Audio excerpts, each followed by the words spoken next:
That's freaking hilarious. I'm a little offended on behalf of Melissa Etheridge. Good morning. Good morning. Good morning. Okay, that I'm good with. I'm a winner. I know how to win. You play whatever you want. I had to unplug my headphones to get them untangled. That's the kind of... Daddy, how you doing? There it is. We're back. Ladies, gentlemen, boys, girls, children of all ages, welcome in the Friday edition of the Rob Brown Show. It's on your radio. It's the Fan Upstate. Howdy, y'all. Good to be with you. Once again, the 4 most electrifying hours of sports talk entertainment anywhere that you might go to be sports talk entertained. Starts right now. The Rob Brown Show on the Fan Upstate. I am Rob Brown.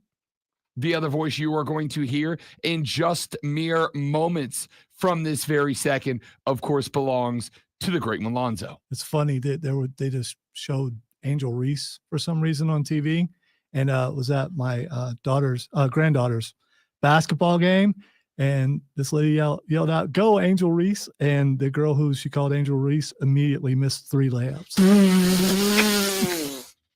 It was all I could do to just be, thank goodness I'm a really good straight man. I mean, because I'm probably the only one in the whole place who noticed it. It was great. It was great. And as soon as she said, I'm like, oh no, don't do that to her. And it's just like boom, boom, boom. I don't want to respond to that. Why? I'm hiding. You realize how funny that was. I mean, what would you have done? Would you have been able to hold it together? Nope. I'd have just been very much hoping that I wasn't drinking a Dr. Pepper at the moment, because I would have ended up spit taking it all over the crowd. By the way, I've been keeping that since Monday. And just holy crap. Not saying anything to anyone about it. And then that just triggered it. It's like, holy crap, was I not prepared for Lonzo to start the day with that. I really do enjoy, support women's basketball. We have Lulu Kesson on the show every Thursday to keep you all caught up with the South Carolina women's basketball team. We've been having Lulu on the show. We've been having Lulu on the show since Emily Adams, who we used to have on the show back in the day, to keep up with USC women's basketball, to keep up with women's college basketball as a whole. We have had Emily Adams and Lulu Kesson on the show for quite literally years now to keep you up to date with women's basketball. Obviously, we, as well as everybody else, have followed the Caitlin Clark story from her time at Iowa to her time at Indiana. We talked very briefly yesterday, and we'll get into it a little bit more today, about Caitlin Clark's decision not to participate in the NBA's three-point shooting contest, which she was invited to do. On one hand, I'm very disappointed by that. On the other hand, I absolutely understand why she is elected to not participate in that event. I'll tell you about that later on in the show, give you my thoughts on it. I am a big supporter of women's basketball. I am a big fan of women's basketball. I make the argument to people all the time. If you tune in expecting to see men's basketball, of course you're going to be disappointed. It's a different style, a different breed of basketball. It is still good hoops. And I am a supporter. I am a fan. Angel Reese is frustrating to watch play basketball. She's just frustrating to watch. And it's not because I dislike her personally or any of that. People have kind of been getting into the digs because she has kind of leaned heavily into the celebrity lifestyle since she got to the W. I don't care, because I'll tell you right now, had you given that much money, fame, and attention to a young Rob Brown, I would have acted that way too. I act that way now, and I am neither rich nor famous. And I still go out there and act up every now and then. I have no problem with that. Angel Reese is frustrating to watch play basketball because I get the impression, though I could be wrong, I get the impression she is genuinely a stat patter. Like genuinely cares more about the numbers than she cares about the dubs and the L's. And again, I don't know the young lady personally.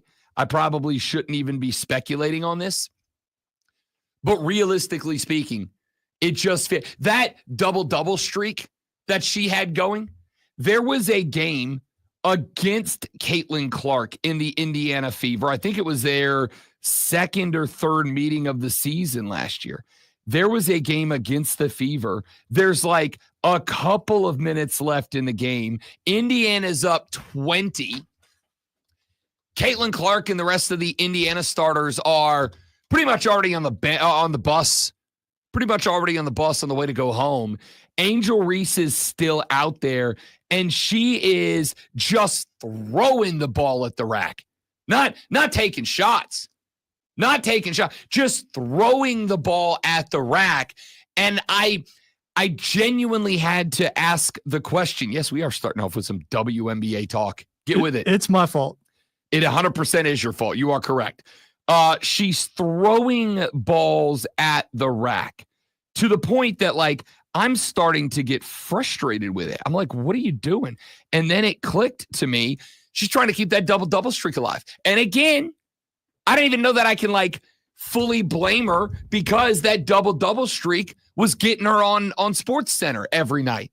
And at the end of the day, welcome to everything in 2025. It's about brand awareness. And even if people are anti your brand, some people are very anti-brand around here. Wow.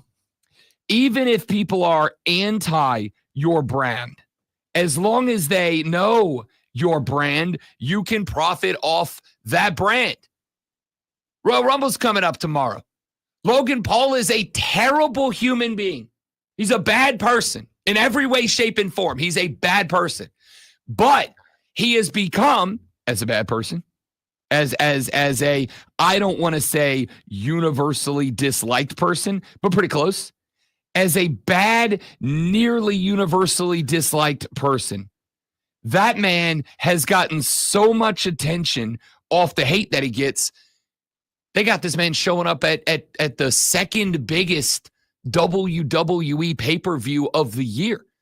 It's about the brand. So I wasn't mad at her for fighting her for her life to keep that double-double streak alive. It kept her on the front page of the papers. It got her onto the front of ESPN the next day, whatever.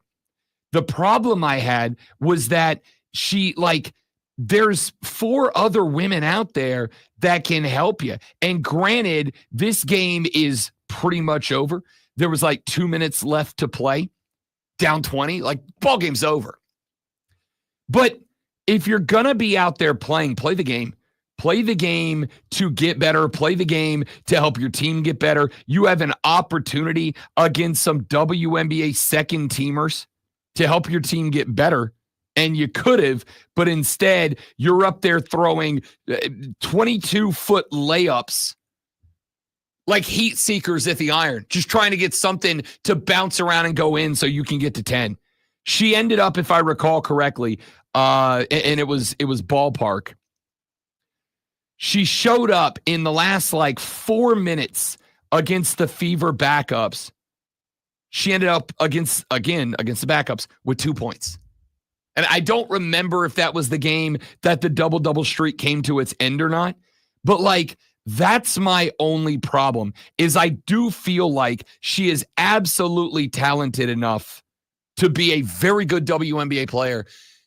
But I feel like she goes so hard on the stat padding, on trying to get her numbers, that she doesn't make Chicago better as a team. And the reality here is, as much as people are tuning in to watch the Caitlin Clarks and paying more attention to the WNBA and to women's basketball than they ever have before, And yes, it is. Don't have to like it. Do have to understand it. It's the Caitlin Clark effect. I still don't know what magic spell this woman put the country under other than just being maybe the best pure basketball player we've seen on the women's side. I don't know what spell she put us under. We were all in. I still am. And I got a group of dudes that still are. You could be in that mix genuinely and sincerely if you wanted to be. But instead, she goes out there and she stat pads. She plays for numbers. She just throws stuff up at the iron, hoping it goes in. And at some point, that's going to get old. Some point, that's going to get old. All right. I don't know how we got it. I do know how we got here. Lonzo said maybe the funniest thing that's ever been said on this radio show. That's how we got here. We're not going to stay here, though. We got plenty we got to get to, plenty to talk about. Please know I do support women's basketball. Again, that's why we have Lulu Keston on every single Thursday to talk USC athletics. And during basketball season, we dial in on the women's basketball team. Followed Caitlin Clark when it gets warm again outside and Tank Top Thursday returns. I have added a Caitlin Clark jersey to the rotation for when it warms up, because I'm a wuss and it's cold outside. I'm a fan. I'm a supporter. It's real hard to get behind Angel Reese as a player right now. Like, it just really is. I don't want to put her on blast, but you got to stop with the stat padding. You got to start playing a 5, man. You got to start playing a 5. You got to stop doing what you're doing. Okay. That's enough of that.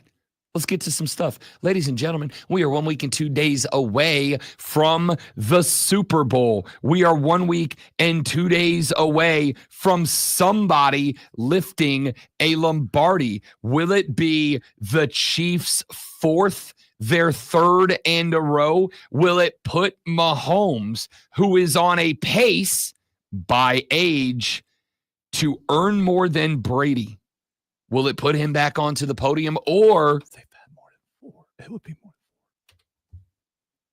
Well, they won like Super Bowl 3, I think. okay, in our Okay, I've just listened. I was very not alive for that. okay. Neither was I. Yeah. but still, I mean, you know, The modern iteration You- of you- the a Chiefs. science guy, a numbers guy. You know, that's what you to be. I was talking about the Mahomes era Chiefs. If I got something wrong about your team, you'd be yelling at me right now. But I just, tried to whisper it. I don't Try to- yell.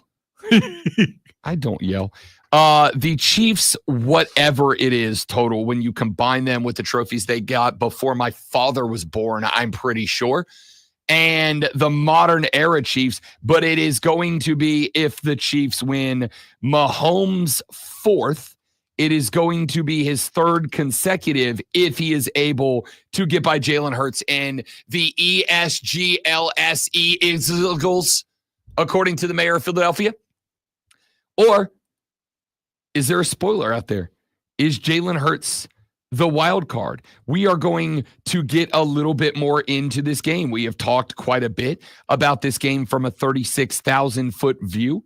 We have talked quite a bit about this game from the perspective of those of you who maybe are casual gamblers and don't get involved, but you will here. We have talked to those of you that are gamblers and how you are going to attack this game. Today, That's we get into funny. the X's and O's. Because I sent you something just like a minute or two ago.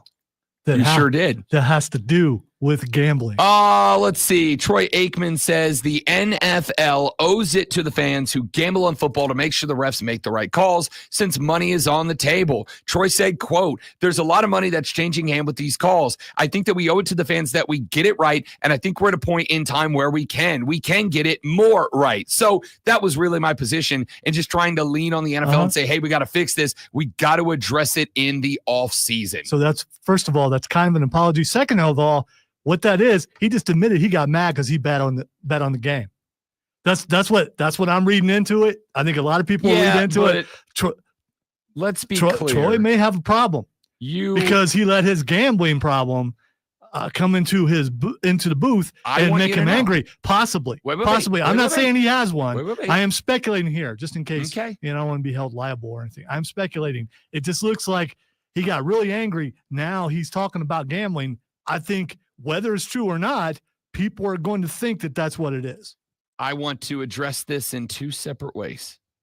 The first is as a gambler, to which I would say, yeah. You got to know how to yeah, when to hold them. Yeah. Know when to fold them. No.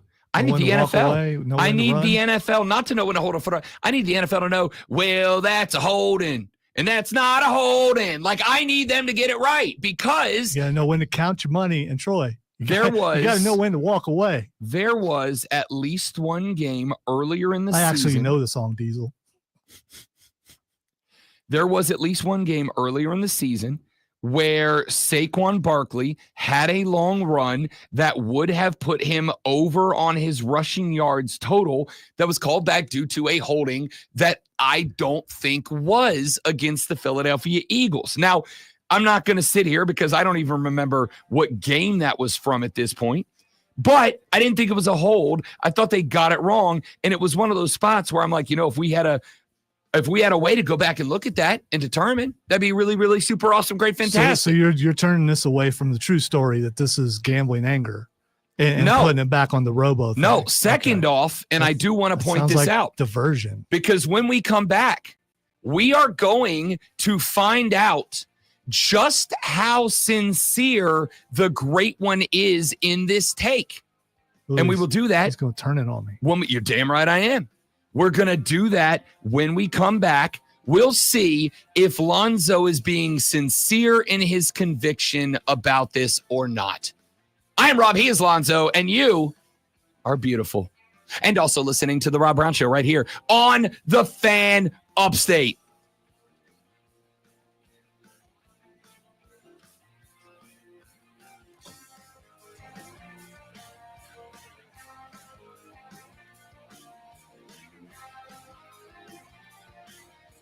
I went to go turn off my microphone. Couldn't remember where the button was. Literally, legit was like doing this as if it's because you're sitting at the wrong mic. No, it's because because you should be sitting over here. You should be using that mic. I've been sitting over here for a year. I don't know how long. I can't use this mic. You vainglorious people. Right. I have to move the camera over here. That's not my good side. Right. This is my bald spot. Right. This is my bald spot. It's vanity. Exactly. Hey, it's vanity, but I look good.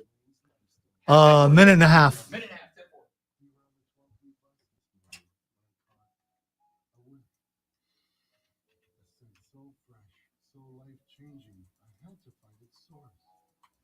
didn't know if you were the woman in the pink freshly washed cardigan or the retired mailman next to me, but I knew one of you was my soulmate. The scent of Gain Flings. Try Gain Flings with OxyBoost and Febreze. For David's Bridal, love is in every stitch. From the initial sketch to the final details, each style... Oh, they could just found another button. Prom dress and special occasion style in between features handcrafted details filled with love. Come see the magic in person. Book an appointment and sign up for Diamond Loyalty to save 15% on your first purchase. Earn points towards special rewards and more at davidsbridal.com.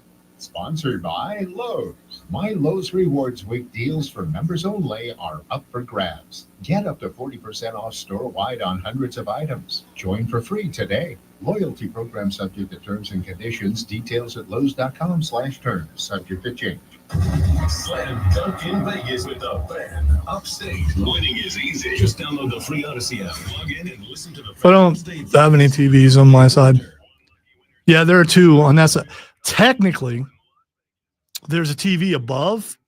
That TV above is for this side. We just have it turned so that Rob and I both can see it. And sometimes it's a bad angle for Rob, but I don't care. So, I mean,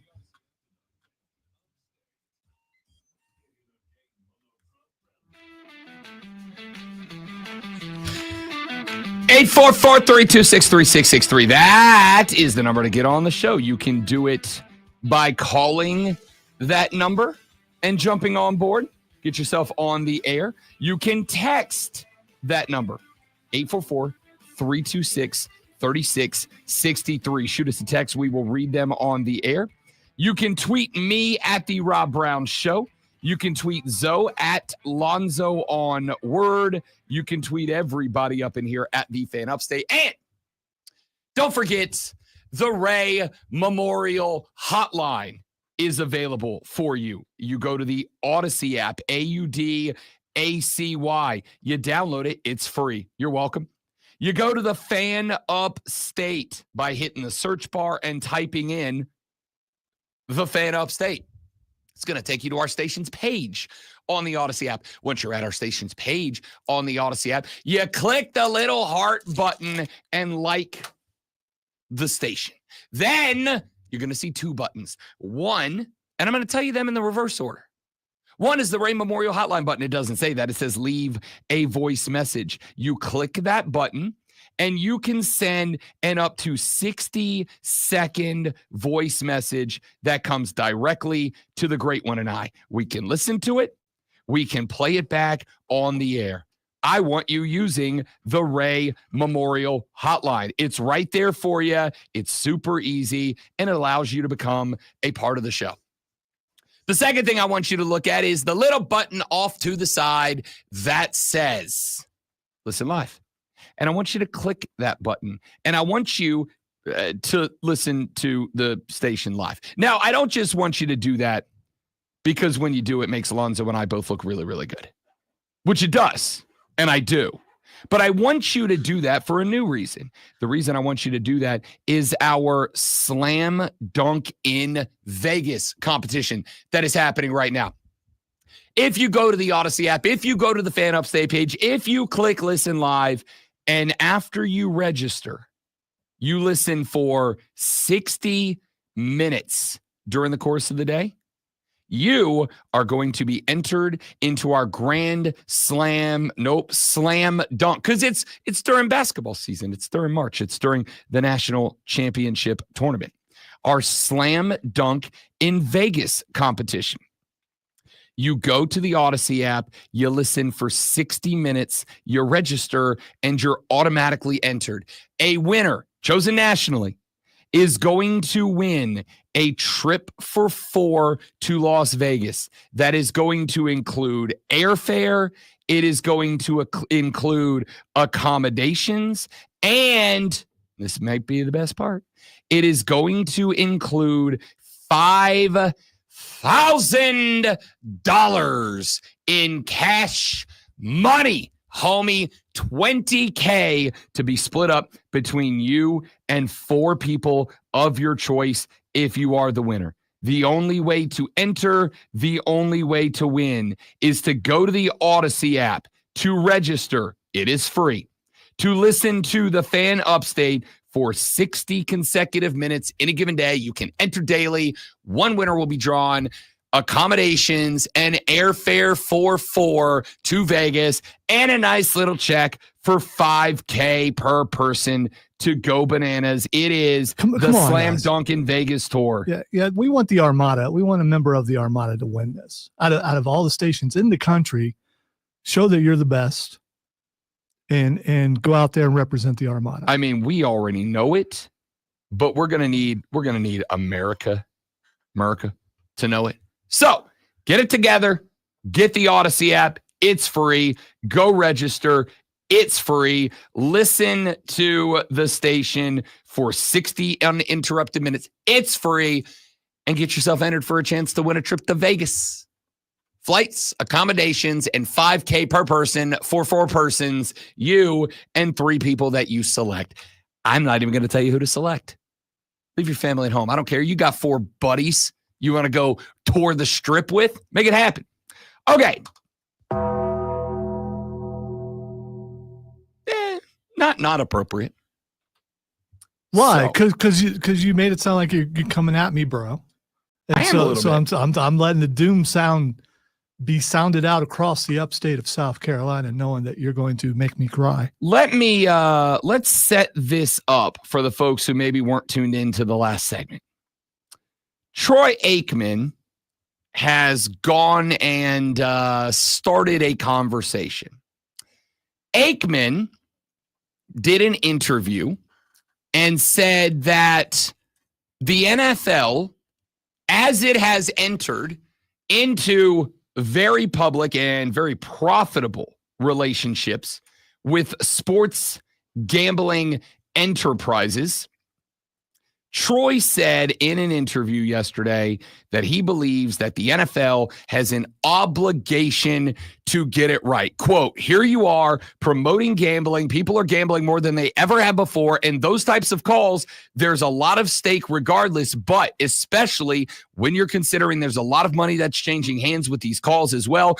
I think that we owe it to the fans that we get it right. And I think we're at a point in time where we can get it more right. So that was really my position in just trying to lean on the NFL and say, hey, we got to fix this. We got to address it in the offseason. Aitman went on to say that he believes it is his job to acknowledge when he disagrees with a call, but he does not think that he has ever been reckless with his commentary, end quote. So I have two takeaways from this. Number one, Zoe, I think you built up the drama a little bit. After reading the full context of what Troy had to say, I agree with every syllable of it. I agree with every single bit of it. And So you agree that his anger was warranted because he lost money? no, I agree Okay. with Troy. Right. Don't agree with you because So this is my opinion, but it just seems like that anger seemed personal. It seemed I'm just saying, it seemed very personal. I am And it's a bad look on him to come out and paint the picture this way after his anger. I am sure that to you and a large chunk of hashtag Chiefs Kingdom, it did feel that way. To a larger swath of America. Or non-gamblers. Yeah. No, see, here is what you are doing. There are more non-gamblers. No, you're being offended because I came at him over. It looks like he has of the gambling thing. Nope. And I'm not. I'm just saying his anger looks like it was because of, and he's basically saying he's mad because people are losing money because they bet on this game. I don't care. If you lost, that's on you. You decided to bet.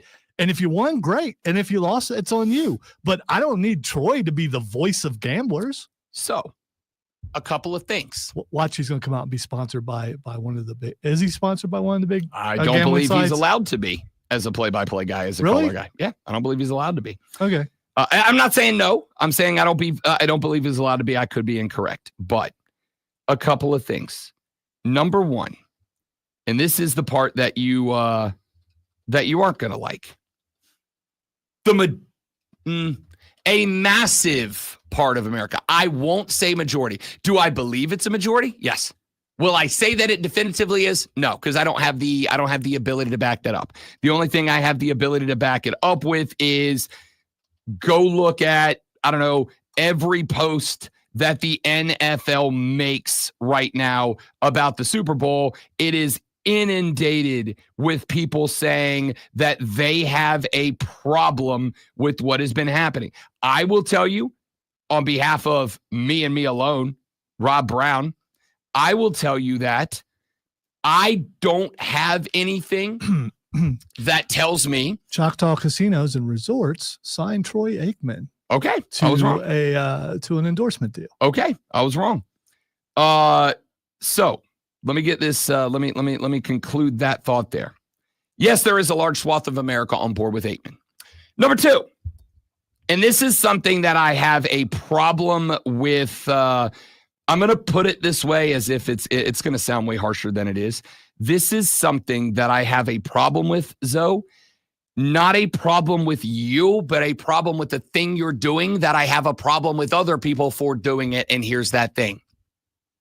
That thing is taking a thing and demonizing that thing as if that thing is the root cause of an issue. I'm speculating. And I've said from the beginning, I'm speculating. I have no proof that that's why. I'm just saying circumstantial evidence would point that may be the case.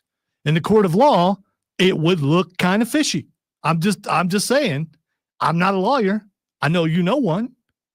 Maybe they can help us out with this, but it looks like circumstantial evidence would make it look like that's why he did what he did. Not only would it not, unless you have something else to back it up. Not only that, I'll tell you what would, and I'm dancing on dangerous ground here. I would tell you what would go in court right now. possibly a slander case against you. Right. Which I right? said I was speculating. Right, but Yes. here's the thing. You don't get to throw a bunch of accusations out there and go, but I'm just speculating, as if that's like when you go, I'm not racist, but, and then you say a real racist thing. It's like, nah, it kind of sounds like you are, right? The thought here is. Okay, so as to not further incriminate myself, I recuse myself from this segment. You go ahead and destroy me. No, and I'm not going to destroy I'm gonna you. sit back and just not say anything. I'm not going to destroy you, and that's not what I want. What the point that I want to make here is, yes, gambling's a massive part of the NFL right now. As I pointed out, one of the controversial calls when they backed the camera out, there was a big Bet MGM. I work for Bet MGM technically. I don't. They pay my salary to the people I do work for. Big Bet MGM thing over on the what's the name? What is it? A jumbotron at Arrowhead? What do y'all call that thing? Don't know. Okay. On that big oval thing. I guess it's just a jumbotron. I know what you're saying. And even though I said I was going to recuse myself, you asked a question. I didn't give you a short answer because I was being that guy. I don't know. I mean, large screen. I don't think everything is considered Well, a I didn't jumbotron. know if it had like a Kansas City name, I'm sure it's sponsored by GEHA. I don't know. like the Aerovision screen. You know, I there's don't- options here. I've never been there, but thank you for pointing that out. I wasn't asking for a recusal from the segment. Here's what I wanted to get to. Well, according to you, what I said, and you're right. What I said, even though I was speculating, I was joking around, I could be in trouble because I implied that. And so could any talk show host in the world for implying anything and joking around about something or making something into a segment. I need to stop because I have very little and I don't want to lose what little I have. And since you pointed out, working with me. That's since you pointed out even further and made it a focal point that I could get a lawsuit, which makes it look like you want me to get a lawsuit and lose everything that I have, I'm going to sit back and take account in my mind of the very little that I have and how precious it is to me and how you want it to be taken from me.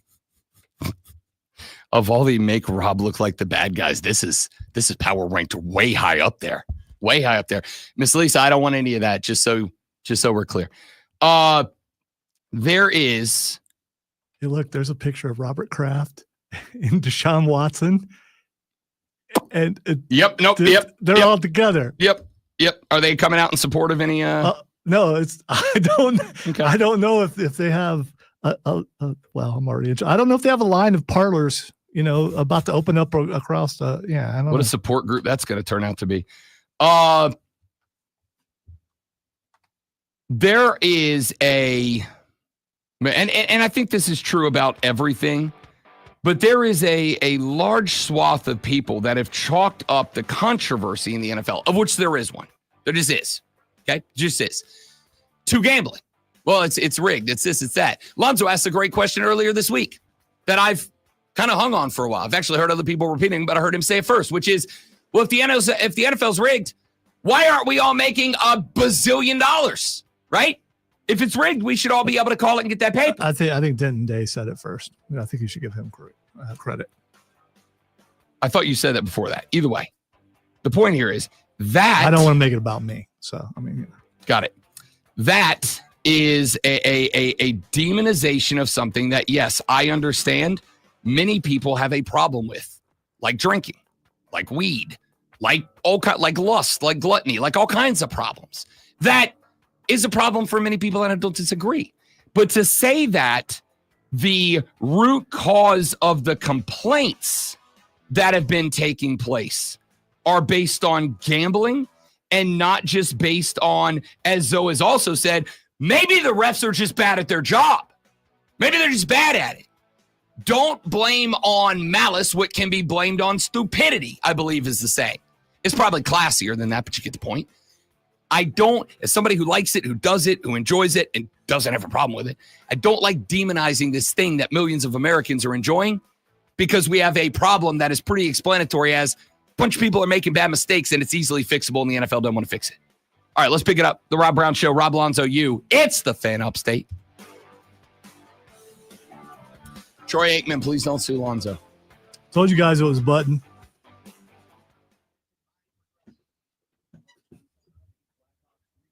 Oh, the gambling thing? Yes. It absolutely is. And it wasn't against you. No, I know. it I'm wasn't. just saying his reaction and then him coming out and saying that after, I will not be the only one who puts 2 and 2 together. People who are on much bigger platforms than this one will start coming at him to the point where he'll have to explain again. And his second explanation will dig his hole deeper.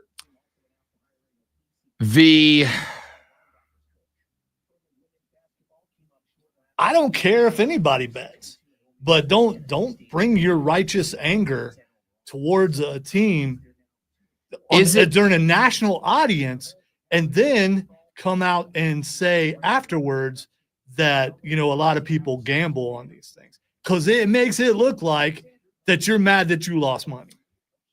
That is a legitimate thought. It's not, that's what it looks like to me. And if it looks that way to me, someone so simple, then more complicated people are going to think the same thing.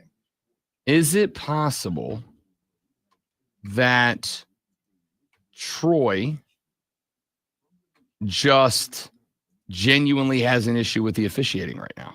Is that a possibility? Like he just thinks that there have been big calls, like a large chunk of America. So here's does. the thing. So my question, and there's no way you'll know this answer. Have there been bad calls in any other game that he has called? I'm sure I'm assuming there's bad calls in every game. Right. There's one in every game I watch. There is. Right. But he decided to use his platform on one of the most viewed games because Kansas City's in it and go after Kansas City. And by the way, I would be upset if he went after any team like this. That what he did was ridiculous. And then coming out and making a statement like that afterwards, a week later, it makes it look like that was the reason. So then let me ask, whether it was the reason or not, it makes it look like that. Let me ask a different question then. In a game, does a color commenter, not play-by-play guy, that's a whole separate conversation. Does a color commenter, who also got into it too? Joe Buck was sure. right there with them. So, and they weren't the only ones. But does a color commenter have the right in a game to not just call out a bad call, but to express frustration, anger, disappointment over it? Do they have the right to go, that's a bad call and I am upset about they it? do, but here's the thing. What else did he do? He went at Patrick Mahomes and said a bunch of stuff about how he's gaming the system, which he is, and you've said you're okay with it. Yep. I'm okay with it too. If you don't like it, change the rules. On board with that. But as a former, he specifically went after a certain person.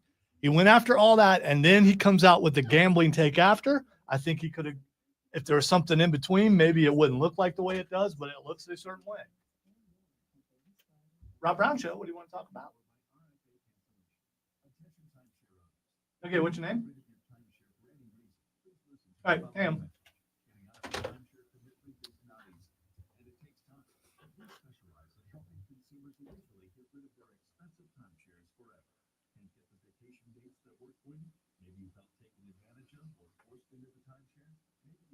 you ever write something down and then get disappointed in your own handwriting? Do you realize who you're talking to?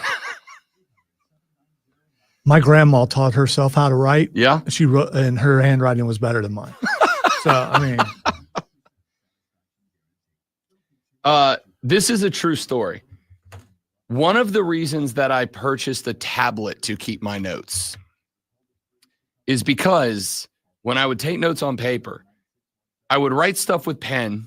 I would get real mad at how poorly I wrote it. I would scratch it out. I would write it again. And I would end up writing the same note like 3 or 4 times until I got it in a way that my OCD allowed me to continue to the next task. look at my writing. Come on, dude. Is there a point that you just accept it? You're just like, nope, I just write bad. That's what it is. Yeah, about 45 years. Okay.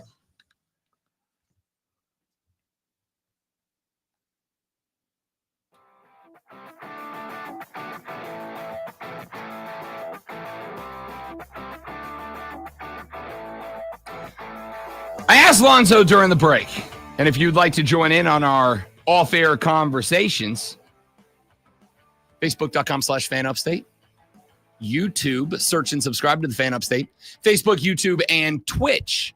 Like and subscribe to The Rob Brown Show. We are live all 4 hours, all 5 days of the week, and we want you to be a part of it. Join us on the live stream. We have conversations off the air that we don't have on the air. We have conversations off the air that frequently make their way onto the air. And every one of you, all members of the Armada, are welcome to join our streaming community at facebook.com/The Fan Upstate, The Fan Upstate on YouTube, The Rob Brown Show on Facebook, YouTube, and Twitch. Come hang out, join the broadcast, and become a member of the Armada. Zoe and I were talking during the break, and I asked him, as we were talking about the Troy Aikman scenario, because Zoe voiced was the commentary about Mahomes worse to you, Great One, or the commentary about the officiating in the games that Aikman has worked? Is one of those more egregious than the other? I don't they go hand in hand in this case? If he had just complained about the officiating, it probably wouldn't have been as bad as him going specifically after a player, because do you generally hear an analyst go after a player during a broadcast?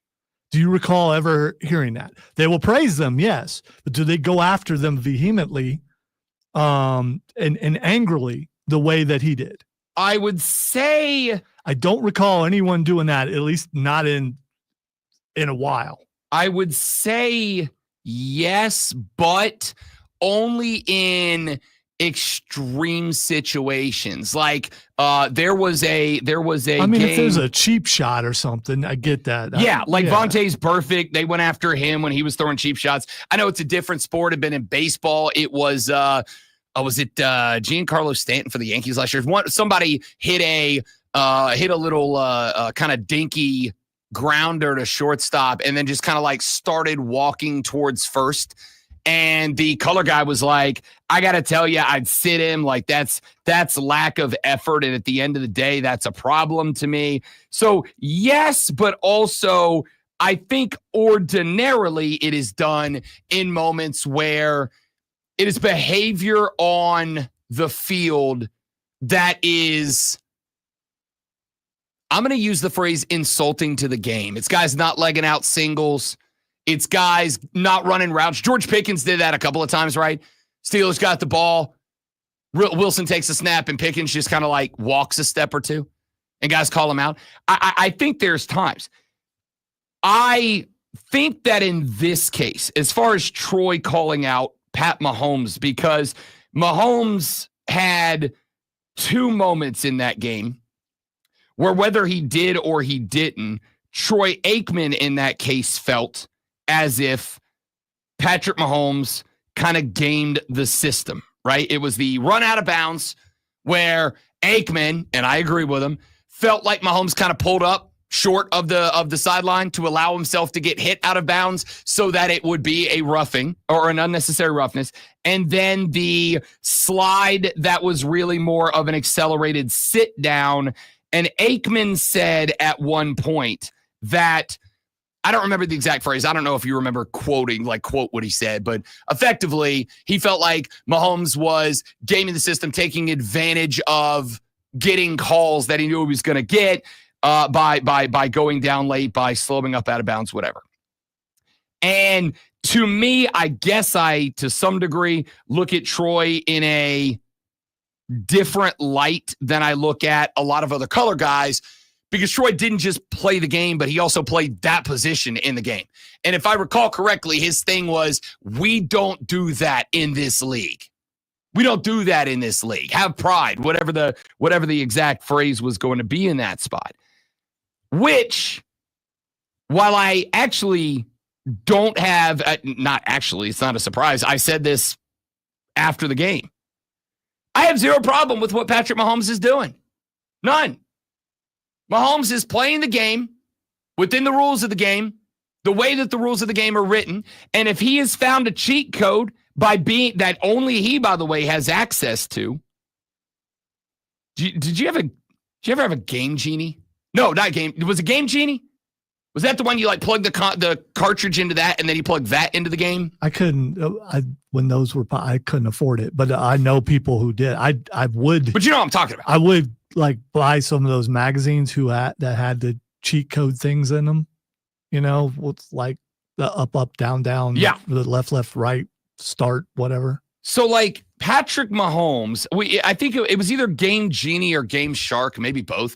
But it was like a secondary cartridge. You took a game cartridge, you plugged it into that, you took that, you plugged that into the console, and when you did, it just brought up all the cheat options on the game for you. You could turn them on and off as you wanted to. And I very much remember when I was a kid, I had, the same console and the same games that all my friends had because we all wanted to play the same things. But one of my friends, a cat by the name John Lakios, John had a game, whatever it was, Genie Shark, whatever. And even though we all had the same console, even though we all had the same games, every day after school, we'd go to Lakios' house to play video games. Why? Because he had the thing that lets you turn on all the cheats. So you could cheat and like make the game whatever you wanted it to be. John was the only one that had access to that. We didn't have the rest of us didn't have the money or had a dad that went, cheating's bad, son. I'm not going to buy you a thing that helps you cheat. There it was. That's it right there. Yeah. Dad wouldn't buy me a Game Shark because it helps you cheat. And he wasn't going to sponsor his son learning how to cheat instead of just win. He didn't understand. It's not a phase, Dad. You don't understand. So we all went to Lakios' house to play because Lakios was the only one that had access to that thing that allowed him to cheat. Patrick Mahomes is John Lakios. He's the only one that has access to this particular thing that allows him to manipulate the game in a way that benefits him. Do I blame him for that? No. Blame the officiating. And I would point out he's not the only one who can do this. Other quarterbacks can too. And I have seen a little bit of it. Who else would you put into that category that you honestly think could get away with gaming the rules for their benefit? I'm trying to think of another slow quarterback. See, we know it's not Lamar because he got his ass kicked. I was going to say most of the running quarterbacks that can run really well, they don't need to. They don't get them. Right? Yeah, but they don't need to. I mean, when they hit that corner, they go full speed. He never does. When do you see on that touchdown last week? Yeah, he was going full speed when I guess it was like the first time they've called a running play for him since he dislocated his knee. Yep. Yeah, so they don't make those calls for him. Josh Allen has calls for him. Lamar has calls for him. So they're not going around that hitting the edge and then slowing down and looking. They're hitting the edge strong. He never does that. He's looking to throw. So you got to find another quarterback who does that, who doesn't look to run. And also is in that realm of superstar because those are superstar calls. They're By the way, rules. I say slow, but he's much faster than either one of us. Slow. He ain't Lamar, but he ain't slow. Compared to the guys who hit that edge and they're gone. Right. Yeah. He ain't as fast as Josh. He ain't as fast as Lamar. He ain't slow. But the point is he gets those superstar calls that not a lot of other guys are going to get. And he's learned that and he takes advantage of those. No issue with that. And I guess that's kind of, to some degree, why I'm, I guess, defending Troy Aikman this morning. By the way, oh, no. Tied ball game with 3 to play. Why do I always do this on Friday? Oh, that's a rough way to end the week. Mahomes ran a 4.8 at the combine. I was faster than Mahomes in high school then. By the way, I ran a 4.9 in high school. He was only slightly faster than me. I was a 4.56 at my best. I was faster than Patrick Mahomes 30 years ago. I didn't know how to run. I ran too tight up. You got to learn how to use your arms. Yes, you do. No one ever taught me how to do that. Also, Key is getting a good start. Good forward lane out of the blocks. So the point here, and then we'll get Kane in here before we take a break. The point here to all of this is that Mahomes knows how to get the calls. He gets calls. I don't have an issue. I think the reason that I'm defending Aikman on this is twofold. Number one, because a lot of people, not just Lonzo, a lot of people are going to say, "Oh, this is a gambling thing. It's a gambling thing." It's not a gambling thing.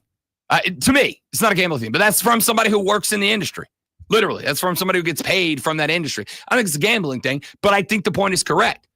I've watched players on bad calls have plays come off the board that would have put them over their prop number and cost money, a lot of money. that is problematic. Get the calls right for that reason so the players get what they earn and people who bet on them get what they earn. The second reason is I don't think the commentary that Troy Aikman made in game about Mahomes, I don't think it was inappropriate, with maybe the exception of the "we don't do that in this league" commentary. But even with that, I understand it, as Troy Aikman was the same position in the same league and has a lot of pride in that. The same way that the same way I've gotten in fights with radio hosts on this station because they did something that I thought was below the station of hosting on the station. I wish that they were doing the Super Bowl because I would like to see how it would have been handled as far as him being back in the booth and having to call a Kansas City game. That's also true. But they're not. I'm here for the tea. Tom Brady goes to another Super Bowl. Kane is on the line. I got about a minute and a half, big fella. What you got for us? All right. Can you hear me good? Yes, sir. Go ahead, big fella. I'm not too loud, am I? You're good, man. Okay, good. I don't bet on this stuff, so all the calls on that doesn't really matter to me. I'm seeing a lot of people that are saying, oh, the Chief fatigue and people don't want to watch the Super Bowl because the Chiefs are in it and the Eagles are in it. But what's the problem, though? Aren't you wanting to watch excellent football? The Chiefs play excellent football. The Eagles play excellent football. You want to see a good football game. So what's the problem with just wanting to watch good football games? I'm looking forward to this. This is like the main reason that I like watching the Super Bowl, because it is the best of the best out of everybody. And unfortunately for me, because I wanted the Lions to be in the Super Bowl, but unfortunately they're not. But unfortunately, the best of the best is the Chiefs with Patrick Mahomes and the Eagles with Jalen Hurts. Kane, I think, and I appreciate it, big fella. We got to run to the top of the hour break. Thank you for checking in, as always, being a P1 in the Armada. You're welcome anytime. The feeling for the people who are complaining. I'm not saying I am one of them. I'm not saying I'm not. But the people who are complaining, they feel as if we don't really know if the Chiefs are the best. They feel as if the Chiefs, even though they have, again, going for a three-peat, they believe that. Only lost one game thanks to the refs, apparently. They believe that the Kansas City Chiefs would have lost multiple games, but the referees handed them wins by way of officiating decisions late. And they feel like we don't really know if we got the best team in there. A lot of people feel like Josh Allen got that first down. Josh Allen gets that first down. Bills, I'm not going to say definitively win the game, but their chances of winning the game exponentially skyrocket. And people feel like that was a job. And that's why they're hesitant. I agree. I think the Chiefs are one of the best teams in football. I don't think there was like 15 games worth of calls go in the direction of the Chiefs. Are there games I think they do? Absolutely. I harped on that Atlanta Falcons game for a long time. Atlanta had the Chiefs beat in Georgia. And there was a bad second worst pass interference that was missed of my lifetime. Dating back only to the 2019 NFC Championship game. Different story, different conversation. Point is, yeah, there were some calls but I also know there was at least one 15-yard face mask not called against the Buffalo Bills in that game against the Chiefs that would have put Patrick Mahomes way down the field and increased their odds of winning the game. Didn't get called. I agree with Lonzo on one thing. Officiating in the league is just bad. It's just bad. And it's got to get corrected. Robo-refs. But that's just me. You know what's not bad? You know what's good? You know what's great? You know what's excellent? Every single time? When Lonzo does a sports flash. I don't know. I'm scanning to see if you set me up to be legally prosecuted over anything that I read. I'm not a lawyer. ESPN will continue broadcasting ACC games through 2036. Yes, 2036. Probably. According to a release by the network yesterday, the network picked up their option on the contract that, if declined, would have ended the deal after the 2027 football season. The agreement allows for value adds of football and basketball games, opening the door for a revenue splitting arrangement that could help move towards a settlement with FSU and Clemson to keep the conference intact. Former Charlotte Hornets guard Terry Rozier is being investigated for suspicious behavior in games connected to the gambling investigation that led to a lifetime ban of Raptors player Jonte Porter. Wall Street Journal reported Rozier hasn't yet been accused of wrongdoing, but decisions about playing time and performance are under investigation.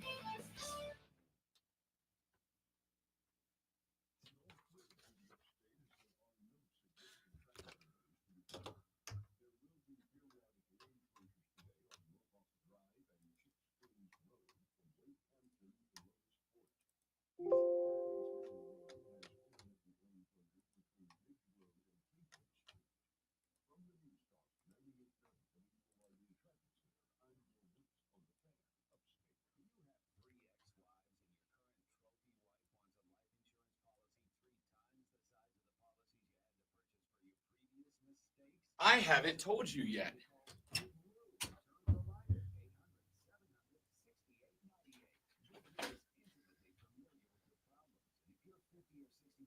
Since it's probably my last day, whatever it is, Stop you might as well it. tell me because I am legitimately concerned about I've never really thought about it before in my life on the radio about me speculating about something that could possibly get me in trouble.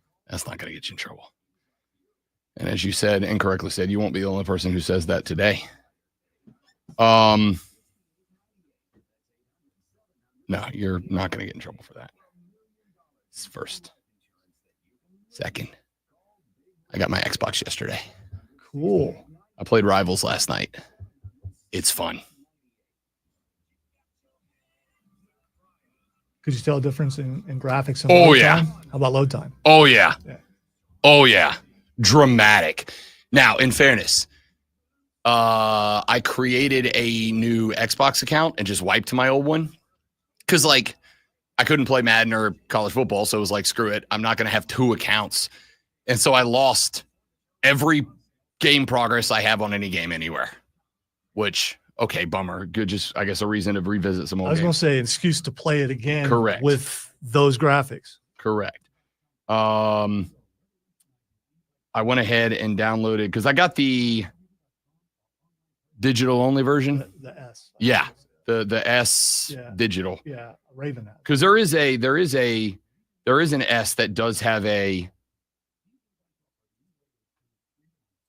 disk drive on it. I got the one that's exclusive Storage, whatever the storage unit is. Yeah, it's a full terabyte, which is awesome. That's the biggest computer I've ever owned. But the bad part is games are getting bigger and bigger. yeah, I know. So I put, I got Rocket League, which is what the fellas play at night just to hang out. I put Skyrim on it because I wanted to see what that's going to look like. I didn't play it, but I put it on it because I want to see what that's going to look like with the upgraded hard drive and the 4K on it. It's beautiful. Did you play it? No, not yet. Oh, it's amazing. Yeah, so I'll play Skyrim probably tonight. I actually decided to give Starfield a little bit of a rest and Yep. went back to playing Skyrim last night. So Well, you I should will try Starfield too. You don't have to build. You can just explore and fight Yeah. and do the storylines. It's not bad. I don't mind some building. I do mind it when it becomes like Well, the building is not tedious. Yeah. It's like units. okay, see, I'm better with that. Yeah. I'm better with that. So you've got like I should say hydro- crafting is what I yeah, get you out don't- on. Well, I mean, you can craft mods for your weapons Yeah. and stuff like that. And those are not really that hard to do either. You just do research and then they become available. And then you can go in and go, yeah, I want to put a medium scope on my rifle. Yeah, see, I'm better with that. Yeah. So I loaded into, because the boys were on, so I loaded into Rocket League first. That game, just like, it's like title screen, menu, next. I'm like, this is great, because on the one when I loaded in, it was like a 4-minute load into the game. Anytime it would put you in the game, I was always the last one in. Yeah, I for got like 10 seconds longer. Did you than get made everybody fun else. of? Because I got made fun of by Oh, my children. 100%. My children Yeah. were like, as soon as dad's old Yep. machine gets ready, then we can play. Yep. 3 friends, first break. 10-4. But do I spend $25 and get last year's college football and Madden bundle pack, or do I just wait for another couple of months until? Yeah, the new one should be dropping soon. Or When does you said a couple months, but Yeah, it goes by. I have so no idea fast. when it comes out.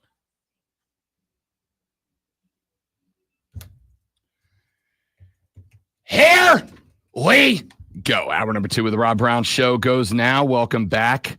Ladies and gentlemen, Rob Brown and the gainfully employed Lonzo here on the show, here on the station, here in your ear holes, and happy to be.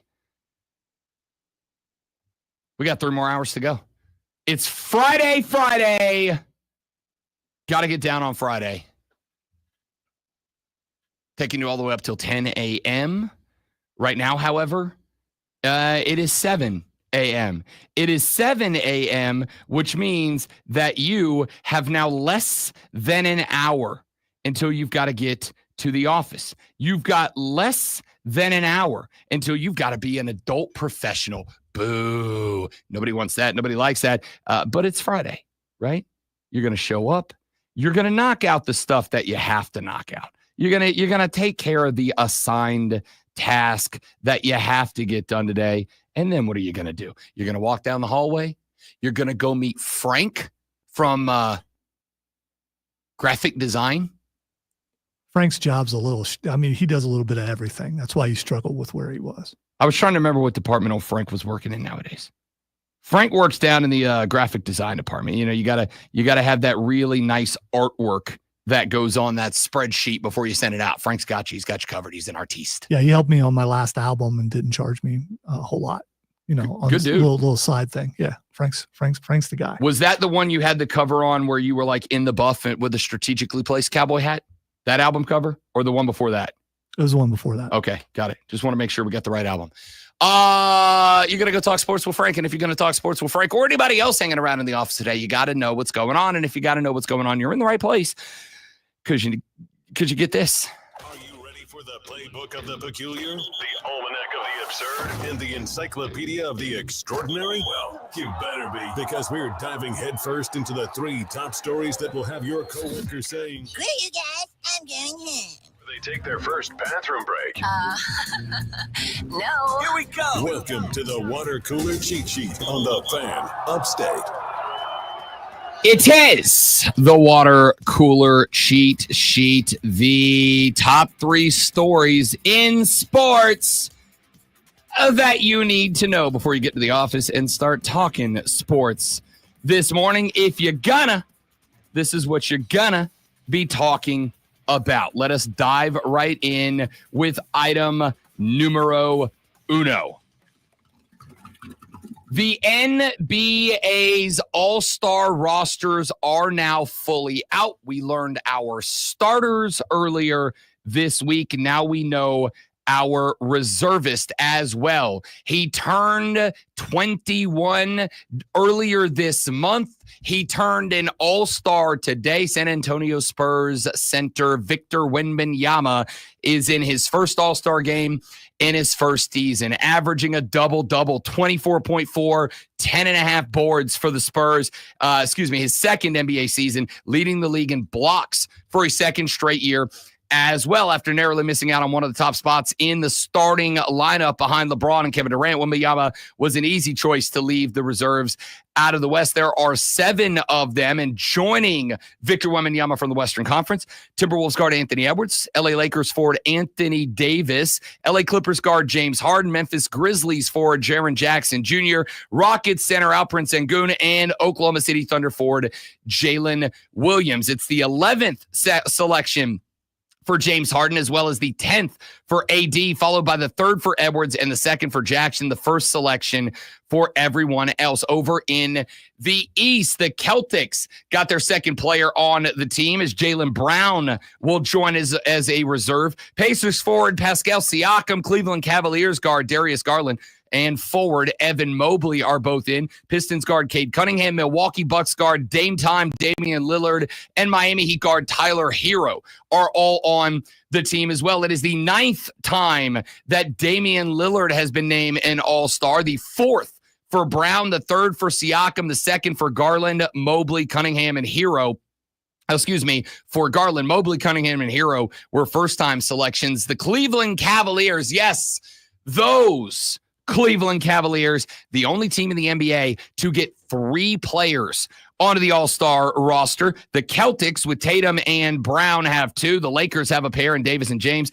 Oklahoma City Thunder has Williams joining SGA, and the Knicks have Jalen Brunson and Big Cat Karl Anthony Towns. Those are the only teams that have multiple players on the All-Star roster. The All-Star games will take place on February 16th. We have a different format this year. The 24 All-Stars will be broken up into 3 8-man rosters, plus the winning team from the Rising Stars Challenge on Friday night. They will be playing in a round-robin style tournament of short games to ultimately declare an All-Star game champion. So I don't know how I feel about the format change yet. Like, on one hand, I want to see a basketball game. We're going to kind of get basketball games. On the other hand, everybody's going to get significant PT over the All-Star game, as opposed to some of the guys who are going to check in for like 8 minutes here and there, and that's really it. I haven't landed on how I genuinely feel about the All-Star game format change yet. Well, they had to make changes after LeBron did what he did when they were picking teams. And he forgot to pick a certain person. Oh, that was so awkward. What a mistake that was. Yeah, that so, was really so they had awkward. to change formats after that. I don't know if it happened the following year, but I think it might have. They need to keep tinkering with it to get people to watch.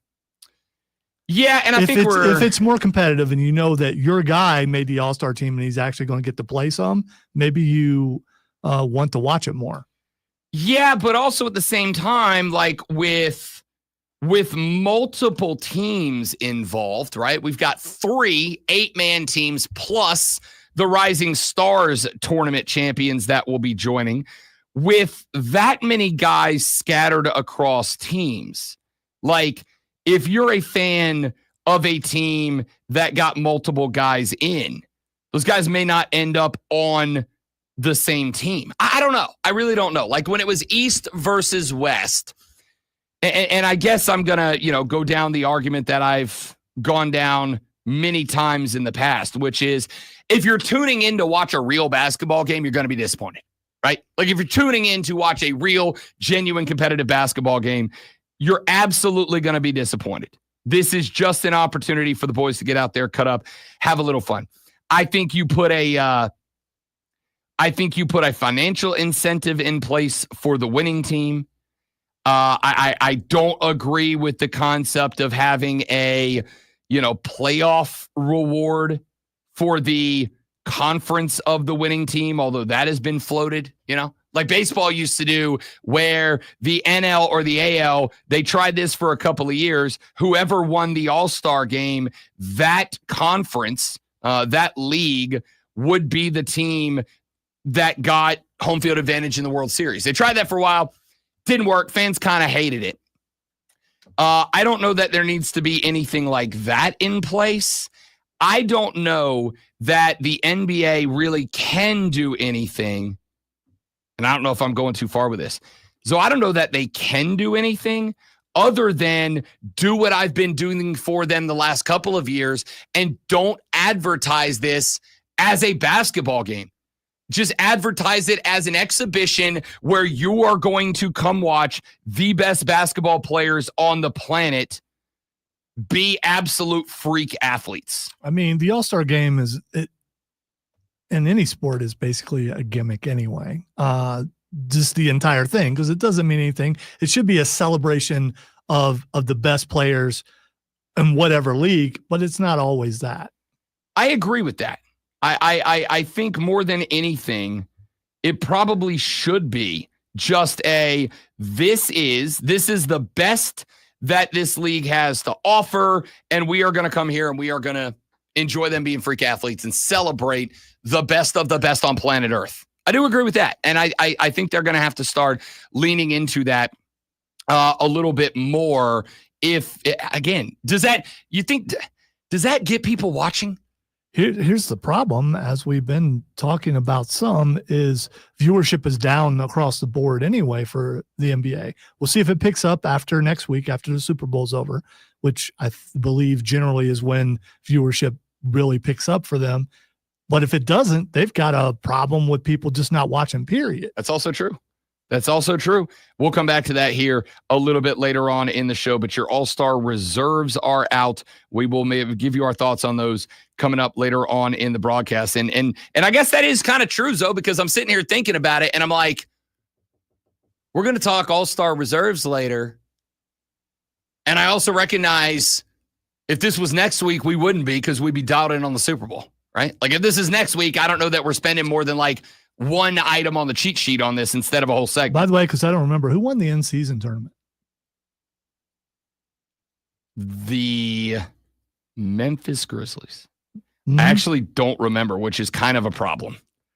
You know why you remembered last year? Because it was the Lakers. It was the Lakers. You know who I know it wasn't this year? Golden State. Right. I know it wasn't Golden State, who, by the way, I don't think is going to make the playoffs this year. I think they're cooked. I think so. I think you may have gotten your wish. I think the NBA world may be free of the golden child. We'll see. We'll talk about that because a week and 3 days from now, we jump into the NBA coverage. Hey, it's item number 2. The NFL this season recorded its fewest number of concussions since it began tracking the data back in 2015. That, according to the NFL yesterday, they reported 182 concussions during games and practices in both the preseason and regular season. That is a 17% drop in the total number of concussions from 2023. The previous low for the same time period dated back to 2022, when there were 187 concussions over that period. The 5-year rolling average, with the exclusion of 2020, which of course was the COVID season that took place, 17 years ago or so? With the exception of the 2020 season, the 5-year rolling average of concussions per season is 211. So this year, the number of concussions was nearly 30 less than the 5-year rolling average coming into this season. The NFL cites 3 different primary causes for that. The first thing that they are citing is the introduction and mandatory wearing of the Guardian caps. Remember, all non-quarterbacks and kickers are obligated to wear the Guardian caps in camp and in the off-season games, etc.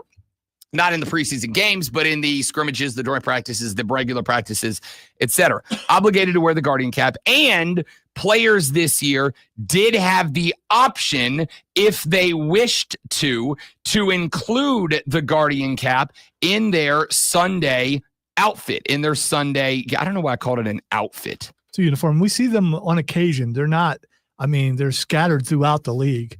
Like maybe one guy on a team will wear them, but I wonder if they'll catch on. There's a couple. I think the Colts, if I recall correctly, I think the Colts have like 3 starters wearing them. I know Tampa has 2. I think there was like one more team, maybe the Rams. I think the Rams had 2 or 3 guys. There are a number of teams that have a guy wearing the Guardian cap. There are a very few teams that have multiple guys wearing the Guardian caps, but the league did approve the Guardian caps to be a part of the uniform, an optional one, if the players decided that they wanted to wear one this year. The second thing that they cite are the rules changes this year as far as shots to the head, etc. The third thing that they credit is the kickoff rule, the new kickoff style. In fact, they said that 43% less concussion, a 43% lower concussion rate. Now, here's the interesting thing. The rate of concussions dropped by 43%. The number of concussions sustained actually only went down by like 2 or 3 total concussions. The reason why is the new kickoff rule also increased the number of kickoffs that were returned this year. So we had a almost 50% elevation in the number of kickoffs that were returned, which means that the concussion rate per kickoff dropped 43%, even though the number of concussions only went down 2 or 3. I don't know if that makes sense. Does that make sense? I think that makes sense. All right, we're a year in now. What did you think about the kickoff? By like week 3, I was like, haven't we always done it this way? Yeah, I kind of like it. Yeah. So I'm good with it. I don't think it had a noticeable impact on the game. I think the only impact it had, Zoe, was the number of people that I had to listen to in bars and in houses going, I hate this. Not really a reason for it other than it's not what I'm used to. and it's a little complicated. I mean, understanding drop zone and all that kind of stuff. I mean, when you're used to it, they just kick the ball.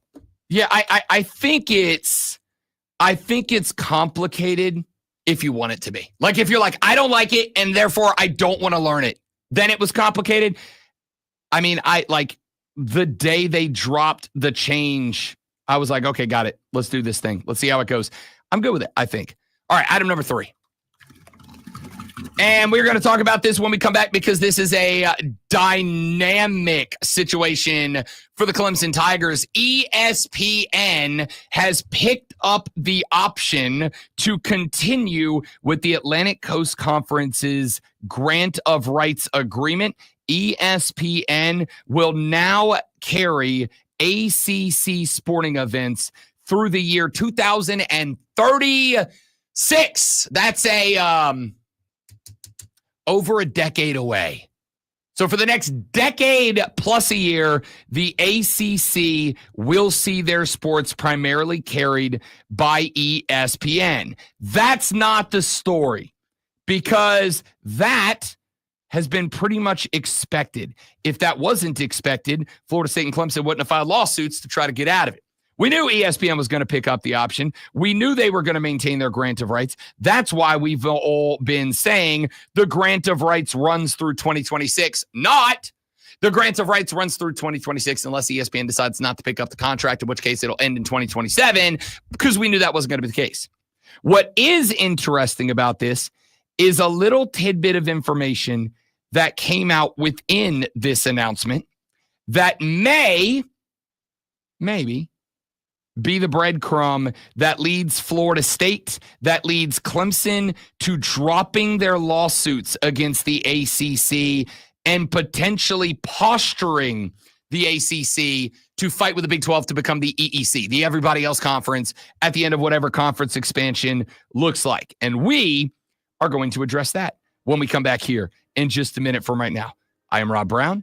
The great one, Lonzo, is on the 1s and 2s. You should be on the phone line at 844-326-3663, on the text line at the same number. We're back after this. It's the Fan Upstate. All right, guys, quick live read, and we're coming right back. Stay right there for me, please, and thank you.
ESPN has picked up their option on the ACC's contract to carry ACC sports coverage through 2036. Obviously, ESPN will not carry everything the ACC does. We also know, as we pointed out last year, that they are being covered on the absolute juggernaut of a station that is the CW.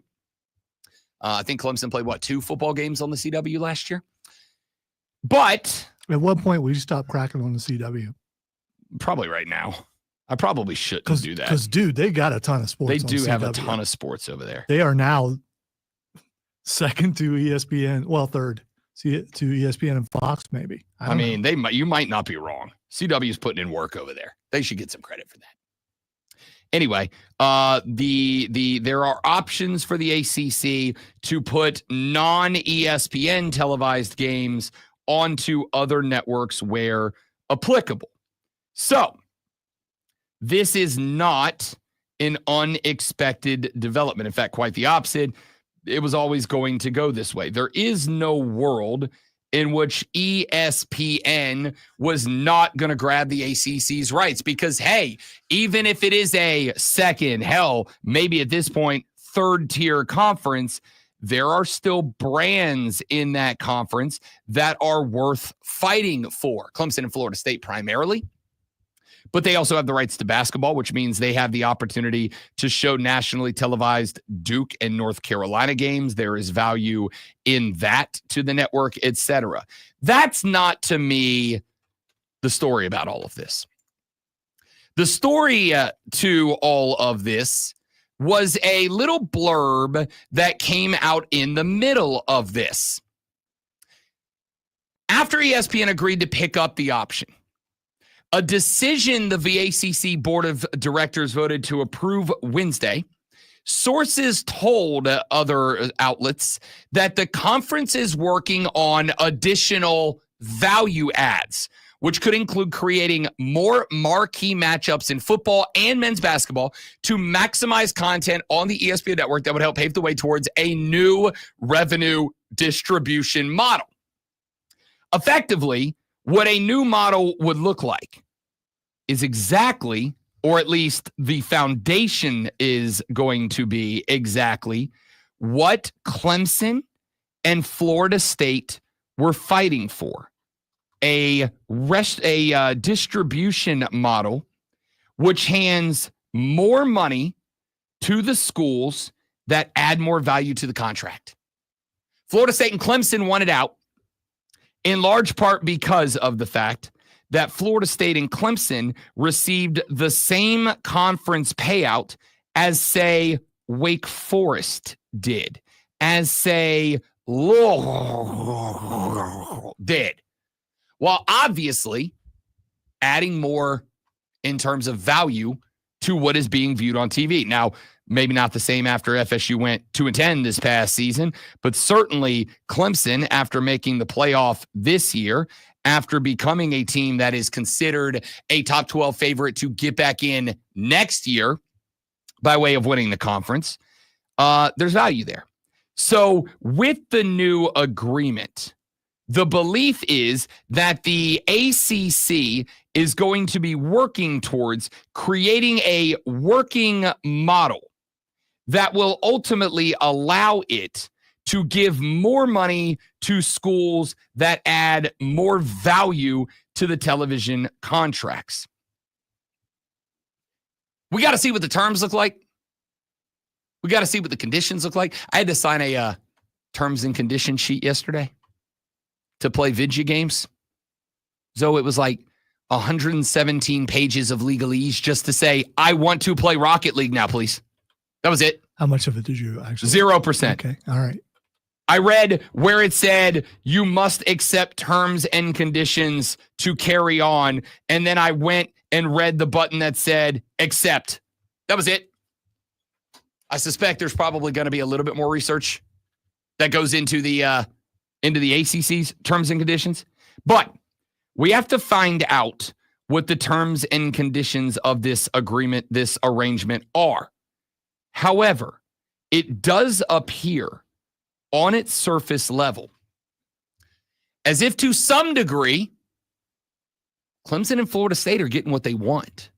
Now, again, I think we have to wait and see what this new structured format would look like. There is a rumor out there that Notre Dame would be willing to expand its relationship with the Atlantic Coast Conference. Notre Dame would be willing to play more games against top flight Atlantic Coast Conference competitors. As a matter of fact, Notre Dame AD Pete Bavacqua said that Notre Dame is specifically open to playing more games against Clemson in the future. Notre Dame currently plays 5 to 6 regular season football games against the ACC annually and is a member of the ACC in all other sports outside of football. They have said that they are potentially willing to expand their relationship. Now, I'm going to say this lovingly and respectfully to all of you in the Armada. If you are grabbing your phone to text 844-326-3663 right now, and if that text was going to say Notre Dame should just join the conference or a conference, save it. Save your breath. Save your energy. Save your phone screen. Save your thumbs. Whatever you want to save. Save it. Because as I have explained a couple of times, Notre Dame has precisely and exactly zero reason to join any conference at all. They have none. In fact, they have a whole hell of a lot of reasons not to join a conference in general. Those reasons are, as I have mentioned, multifold. Number one, because of their television contract with NBC. Bong, bong, bong. That's NBC, isn't it? It is, but you said bong, bong, bong, which was, How do you make that sound? Ding, ding, ding. That would be better. Yeah, it doesn't imply something else. Like we're hanging out with Urban on his boat. Some stoner said, bro, we got our own network, bro. Oh, wow. Their contract with NBC means that Notre Dame is getting paid about the same to more than what most schools are getting out of their conference television contracts. Number two, they, on top of getting the same amount of money, effectively have a home network for all of their home games and a good chunk of their road games, which means that TV network is keeping Notre Dame at the front of the line in terms of brand awareness. Number three, all of the little bonus money that is handed out for performance, Notre Dame gets to keep all of it. I pointed this out. It is roughly estimated that Ohio State and Notre Dame, by way of making it to and playing in the 2024 College Football National Championship game, made somewhere in the neighborhood of $27 million. Ohio State has to take the chunk of that $27 million and put it into a pot that then gets spread out across the rest of the Big Ten. You know what Notre Dame gets to do with their $27 million? Whatever the hell they want. Turns out, not only are they not going to join a conference, turns out it would cost them a lot of money if they did. Of course, they're not going to. But they are still a valuable brand. And so for the ACC to get Notre Dame to agree to playing specifically their crown jewel teams more often, that's beneficial for the ACC. Here's the point of all of this. If the ACC does indeed approve, and I believe that they will approve, it won't be unanimous because some of the schools are really mad at Florida State and at Clemson for causing the chaos in the first place. But if the ACC does approve, and they will, a revenue distribution model that sees more money going to the teams that empirically add more value to the conference, it means that Florida State and Clemson will have gotten their way. They probably still aren't going to make as much as they would be able to make in the Big Ten or in the SEC. But neither one of those conferences has made it clear that if Florida State and Clemson got out, they would even get an invite. I suspect Clemson definitively would. I assume Florida State would, but there's no way of knowing. And if Florida State blew up the ACC and had nowhere to go, if Clemson blew up the ACC and had nowhere to go, they'd screw themselves, not just everybody in the conference, but themselves. So they can't. They're going to get what they want. It's still not going to get as much as they could, but it's what they want, and it's a step in the direction of the ACC potentially surviving beyond 2036. Back after this on the Rob Brown Show in the Fan Upstate.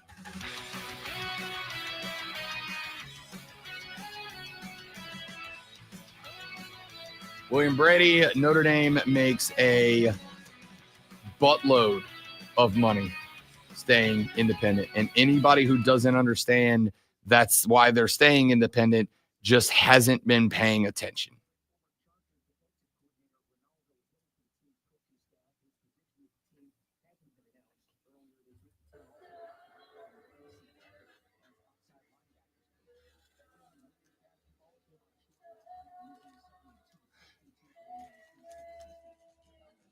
It's Dave Grohl's daughter.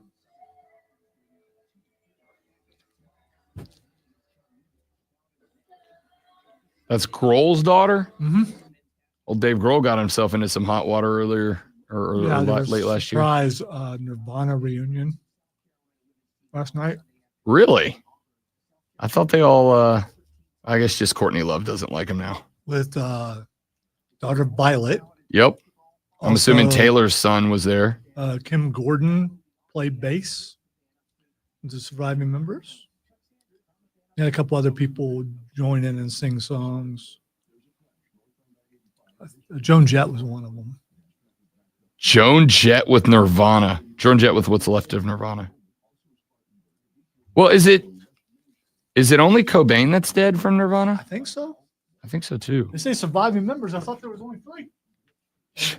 I mean, technically 2 is members. Yeah. Well, yeah. I forgot my drink. I'll be back.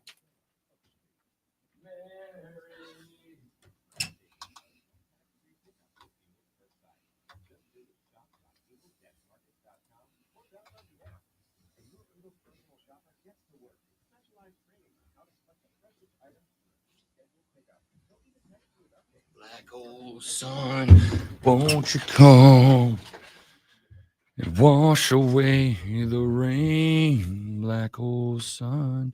Cameron played me a won't you version of that yesterday from that one symphony thing where they do all the jazz versions of. I don't know what you're talking about, why but am I I forgetting very the name? much want to.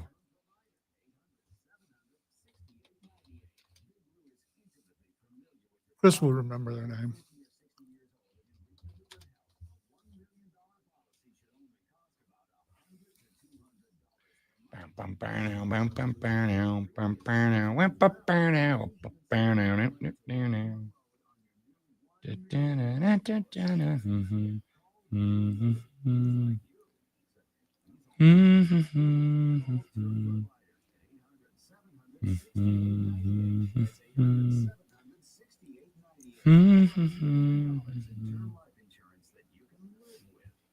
Horatio Kane. I used to love CSI Miami, man. I was in love with Callie. Loved Callie. Something about somebody that much of a badass, that smart, and with a southern drawl on top of it. Yes, please. That's what I married, technically. Not a blonde, but super smart, very driven. And when I bring her back to Anderson, all of a sudden words have more syllables in them. And I find it attractive.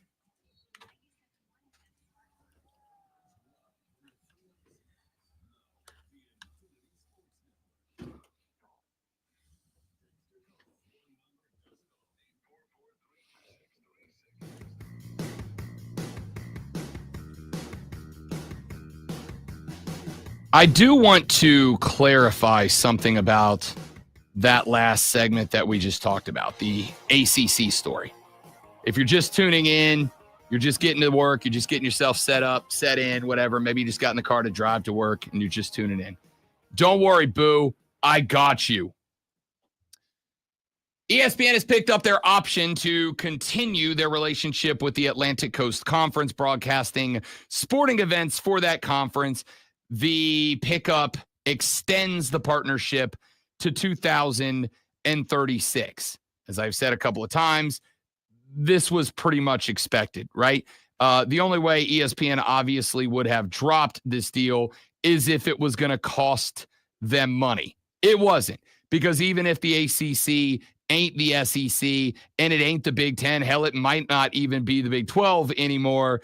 Even if that was the case, it's not a loser, right? It's not a money loser. It may be full of losers, but it's not a money loser, right? So they weren't going to let this go, which is why all of us dorks with mics, when talking about this story, specifically with the lawsuits that have been going on with Florida State and Clemson for the past, coming up on a year here, why we've all been saying the grant of rights ends in 2036, because there was never a world in which ESPN was not extending this deal by picking up the option. Second part of that story is one of the discussion points that's been apparently circulated amongst ACC commissioners is coming up with a payout structure that would give more money to those schools that bring more money into the fold. That would mean for football season, the teams that are creating more national games that are being picked up and covered will get more money. The teams that are going to higher prestige bowl games will get more money. The teams that are going to college football playoffs would get more money. During basketball season, same scenario. Teams that are getting more national games would get more money out of the pot. Teams that are making the NCAA tournament would get more out of the pot. Teams that are creating Elite Eights and Final Fours and national championship game appearances would get more money out of the pot. This is what Florida State and Clemson were asking for that led up to the lawsuits that both of those schools have filed against the conference.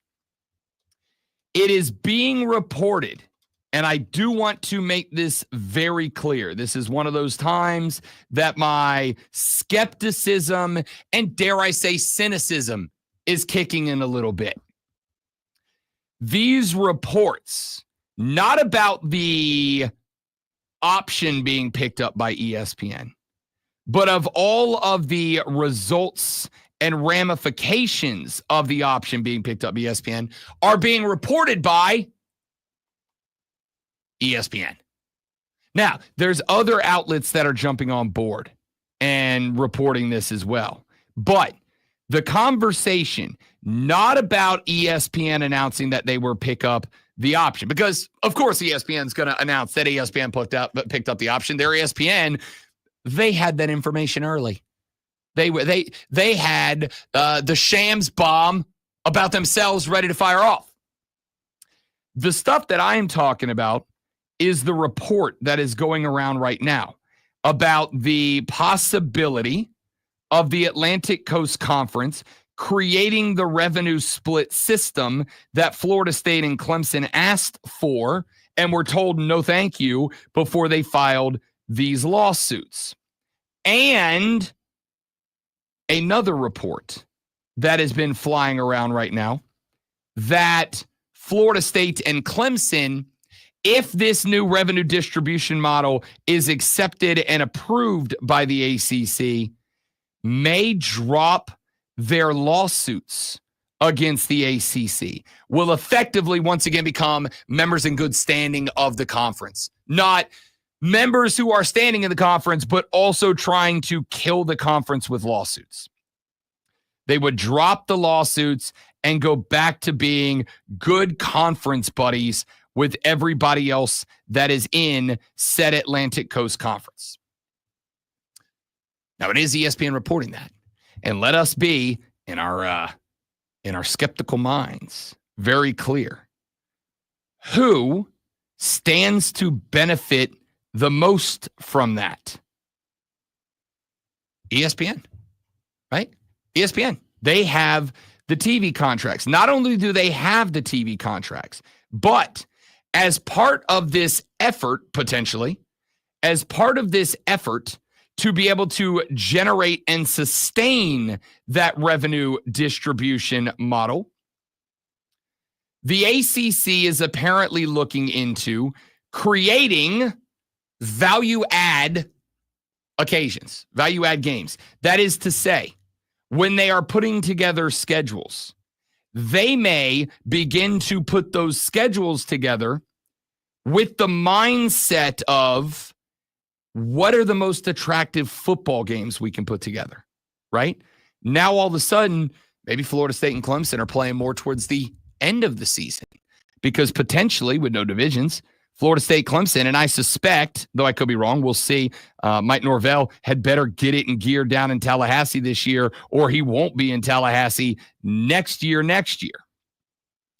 But if they get it together down there and they get pushed in the right direction and Florida State, Clemson becomes a relatively regular ACC championship game qualifier, especially if the college football playoff does not change and they decide that there is a special reward for winning a Power 4 conference.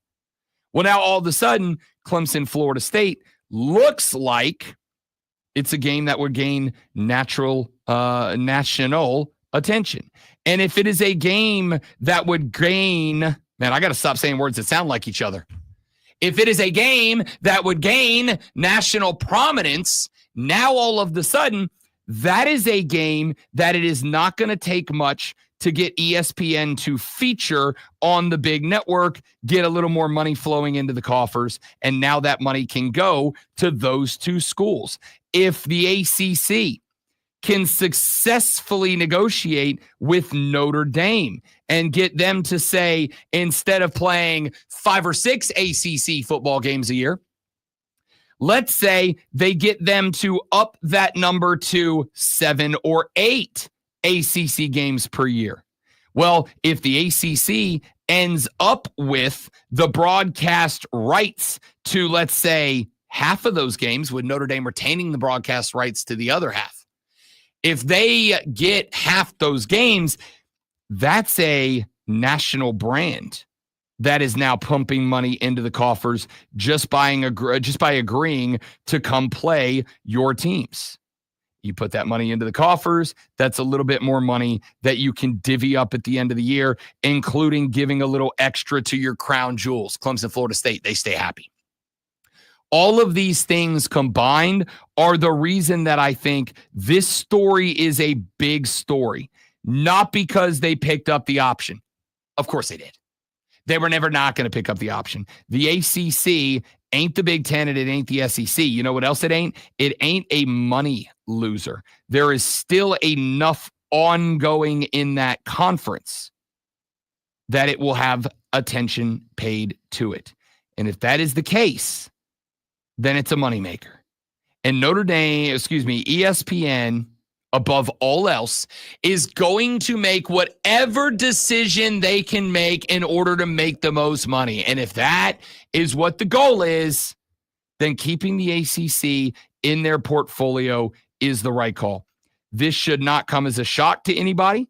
This is, as I said, the reason when we've had these discussions and we have regularly mentioned the ACC's grant of rights, you never heard anybody with a microphone say the grant of rights ends in 2027 unless ESPN picks up the option and takes it all the way to 2036. We just all said it ends in 2036. And the reason we have all said it ends in 2036 is because there wasn't a world that ESPN wasn't picking up the option. The question mark was going to be, would they pick up the option and create it in a way that the ACC could make its two? Lonzo, or Florida State and Clemson the two top brands in the ACC? Maybe add Miami in there? Yes. I think so. I don't know. After what Florida State did last year, they may have set themselves back a little bit. But yeah. I think they are certainly... historically, yes.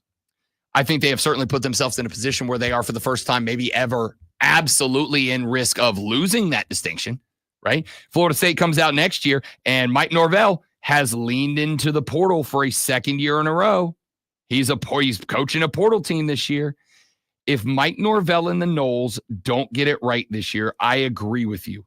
They become in danger of losing their ACC bell cow status that they currently hold alongside Clemson, and I would say to a lesser but still accurate degree, DU down in Coral Gables. And if that ends up being the case, now all this work goes in for nothing. But for now, they still have that status until they go 10-2 this year and they lose it. They still have that status. They asked for a revenue distribution model that would favor the teams that add more value. Clemson, Florida State, Miami appear to be the ones. And it looks like with this move, and it looks like with the ACC, I think, genuinely recognizing that they have a problem. Their problem is that even with all this going on, those two schools did not drop their lawsuits. Effectively, you know what I think this is? I think this is the ACC offering an olive branch to Florida State and Clemson. I think this is the ACC attempting to settle these lawsuits without having to settle the lawsuits, right? You know what I mean? Wink, wink, nudge, nudge. You know, if we settle this thing out of court, it's going to be a lot less nasty. It's going to be a lot less hateful. There's going to be a lot less lawyers' fees, a lot less legal fees, a lot less court case. If we can get this thing settled away from the courtroom, that's going to be good for everybody. So, what do you say, Noles? What do you say, Los Tigres? What do you say that we give you what you want? And if we give you what you want, you drop these lawsuits and we all move on like the happy little family that we always have been. I think that's what the play is from the ACC here. They get the money from ESPN. That's locked up. They can move on from that. They talk to ESPN. They say, hey, look, if we create more value add games, more games that jump off the paper at you on Saturdays in in football season, throughout the week in basketball season, if we create games that are going to sell themselves, would you be willing to maybe pick up a few more games a la carte? Maybe throw a little more money in the pile? It appears on the surface the answer to that is yes. It appears on the surface that the ACC looked at that situation and went, great. Then we'll have enough that we can split this money up. We'll give it a little extra to FSU. We'll give a little extra to Clemson. We'll give a little extra to Miami. We'll give a little extra from the basketball pot to Duke. A little extra from the basketball pot to North Carolina. Come on and raise up.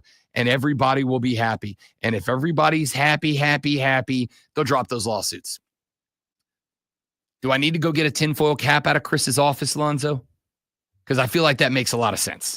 That's a special tinfoil cap. You might pick up some signals that you weren't expecting. It blocks signals, but it also allows incoming signals. That explains a lot about Chris. It does. Explains a lot about Chris. Yeah, I don't think I need Chris's tinfoil cap today. I think we've pretty much got this thing locked down at this point. I think it basically comes down to the ACC wants to be able to placate Florida State and Clemson. In order to placate Florida State and Clemson, and maybe to some degree Miami, though Miami didn't get on board with the lawsuits, the popular reporting was that a lot of the ACC schools that might otherwise join Florida State and Clemson saw those two schools filing lawsuits, saw that those lawsuits were moving forward, and basically said, there's no need for us to get involved. There's no need for us. There's not going to be anything that our attorneys are going to add to those lawsuits. There's not going to be any additional knowledge that we're going to provide. The only thing that is going to happen is it is going to put us onto the exact same bleep list with the conference that those schools are on. that those schools now reside on. And if we don't do that and they win the schools, if we don't join them and the schools win, great. They have given us a roadmap to getting on up out of here. If we follow them and they lose, our lives are worse for it too. It's like when you go to a party and you're getting ready to go, but you don't want to be the rude person that's the first person to tell the host, yo, I'm out of here. I'm not having fun anymore. I got a jet. What do? You wait till somebody else leaves. And then once they leave and the host is already kind of in that spot, but they've accepted that people are starting to leave the party, then you go, hey, bud, my kid's sick. My dog threw up on the floor. Oh, crap, I forgot to turn off the stove. I got to go home. Then you bail. I think the other schools waited, but now that Florida State and Miami and Clemson, well, really Florida State and Clemson, probably Miami, are getting what they wanted out of the deal, I think the ACC is probably going to chill out for like a while now. We'll see how much money they end up getting out of this stuff. You know who should get a lot of money? Lonzo, just for reading sports flashes. It is torturous. The NBA's All-Star reserves were named yesterday, led by Spurs rookie Victor Wembanyama, who turned 21 earlier this month. Joining Wemby in the West are Anthony Edwards, Anthony Davis, James Harden, Jaren Jackson Jr., Alperen Sengun, and Jalen Williams. In the East, the reserves include Jaylen Brown, Pascal Siakam, Darius Garland, Evan Mobley, Cade Cunningham, Damian Lillard, and Tyler Hero. Spelled with 2 R's, apparently. The Cleveland Cavaliers with Garland, Mobley, and star Donovan Mitchell were the only team with 3 selections. The NFL reported yesterday that 182 concussions were recorded in regular season games this year, the lowest number since the league began recording the injuries in 2016. Tune in this Sunday at 1:30 as Furman Paladins take on the East Tennessee State Buccaneers. It's Furman versus ETSU right here on your home for Furman Paladins basketball. A fan, upstate.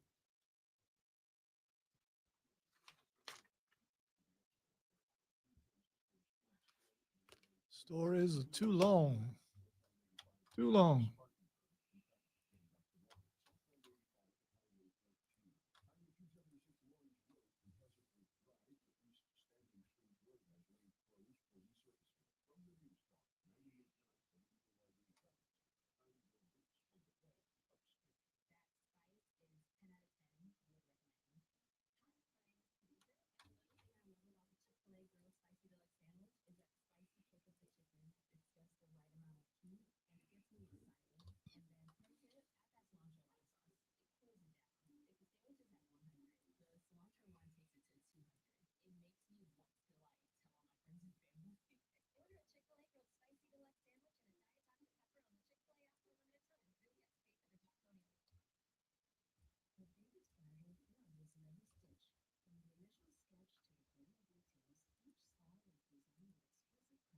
Sometimes I don't talk because I enjoy the quiet.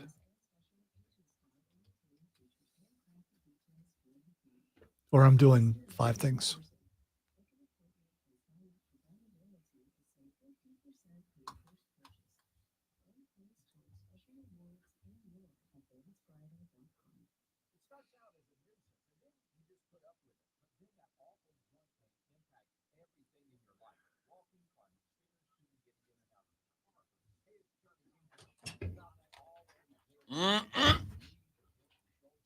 Join Planet Fitness and save $28 or more. What are you doing, almost man? watched me die on the stream right there. Deal ends January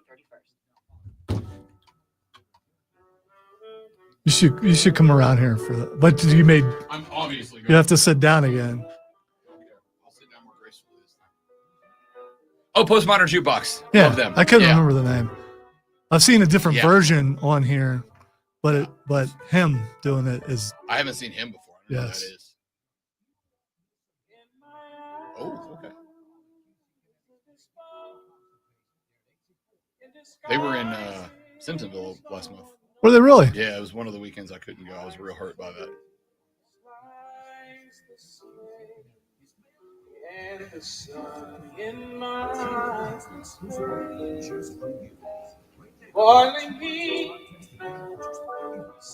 They're so good.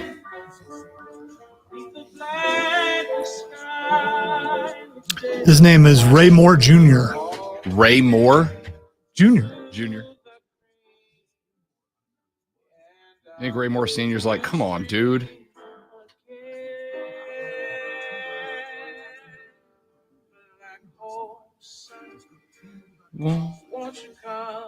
I like this. This is groovy. Cameron's going to play it as a as a evil entrance in one of his D&D campaigns.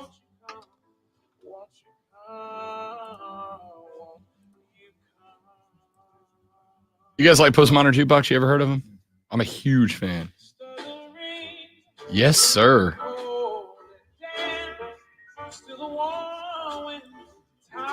This is very old school New Orleans ragtimey. By the way, it really gets into it later on. In the Yeah, song. I'm gonna be finishing that later. That's really good.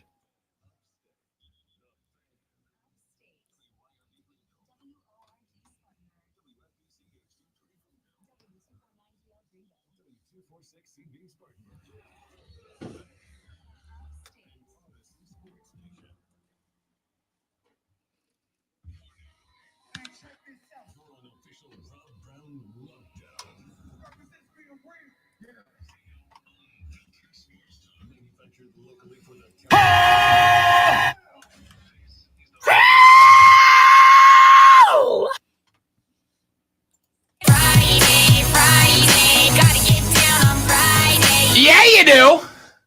Why would you not get down on Friday? Let's get down on Friday. It's Friday. Got to get down on Friday. The Friday edition of the Rob Brown Show on your radio. It's the Fan Upstate. Halfway home, the marching band, the dancing girls have made their way back into the stands. We've had our Gatorade. We've had our orange slices.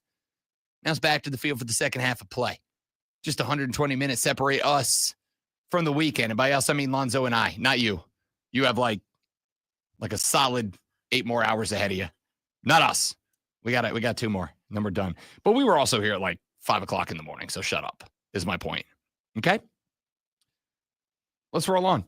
We have Rashad Beard coming up at 8:40. Have I mentioned that yet? I don't think I have. I'm a bad radio host. You have not mentioned that yet. I mean, I mentioned it yesterday, but yesterday's not today, so it doesn't really count. I didn't know if maybe there was a setback and he had to be called away to like Guam or yesterday he had the some European country. Yesterday I he know had Guam the, is not anyway.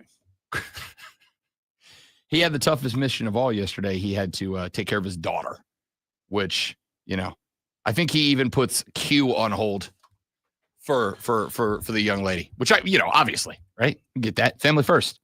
He was like, my bad, dude. I can't do today. No worries, bro. We're good. So Rashad was gracious enough. He's going to come by here in about 40 minutes. We'll talk some Carolina Panther off-season football. Rashad and Dave have started dropping their draft prognostications for the Panthers.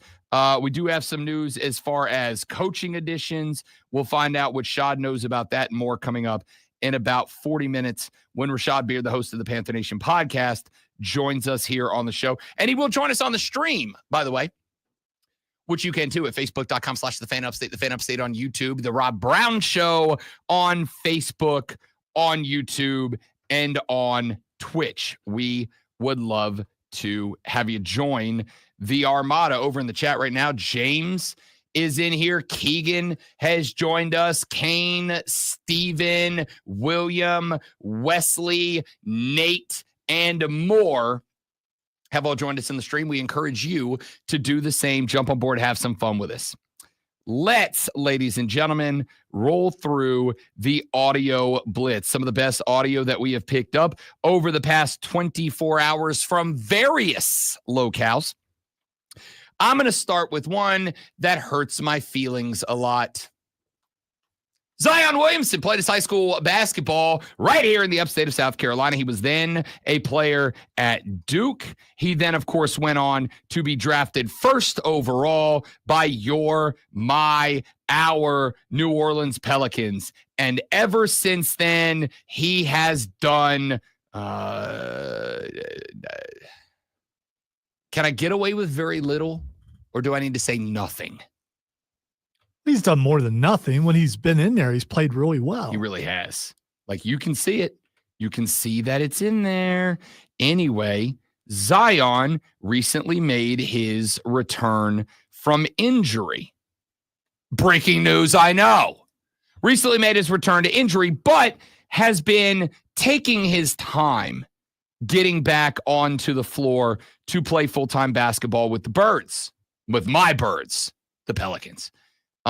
Yesterday, Zion was asked, hey, big fella, you're getting paid like, a buttload of money. Why aren't you playing back-to-backs? Here's what Zion said. Let me make this clear to everybody out there. If I can play in the back-to-backs, I would. I physically, yes, I can. But I work for the Pelicans. They have decided that based off the numbers, it's not smart to do that right now. So, if that's what they feel, I'm rocking with them on that. But yes, if I could play in a back-to-back, I would. So, I have, Zoe, I have feelings. I have emotions right now. There were two that jumped off. Well, I know what the biggest one is. What is it? That was him saying he wants out. And where will he land? He go be Nick. Go be Nick. Go come New York. Go be Nick. To New York City. Go be Nick. Media Mark. Go be Nick. How are the Knicks this year? I hate the Knicks.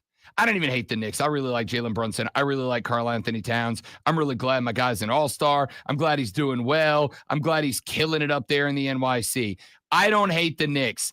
You know why I like it when New York teams fail? Not because of New Yorkers. I like when New York teams fail because of the people in New York who have microphones. I can't stand them. They're the most entitled, arrogant people in the world. Like, Philly fans are obnoxious. New York fans are just entitled as hell. Listen, I like your city a lot. I'm working right now on scheduling my annual trip up to the Big Apple to spend a couple of days. Let me ask you a question. Can you put your fandom aside for a second? I love when you do that to me. So can you put your fandom aside for a second? Do you think Zion would benefit physically going to a team where he is not one, not two, but number three? That he's like the number 3 star on the team, where not as much is asked of him physically or otherwise, where he could just go out there and play basketball? I don't know. I'll tell you what I think benefits Zion. More than that, I think he could be fine being the star on a team. I don't think Zion's head's right. I don't think he's matured, honestly.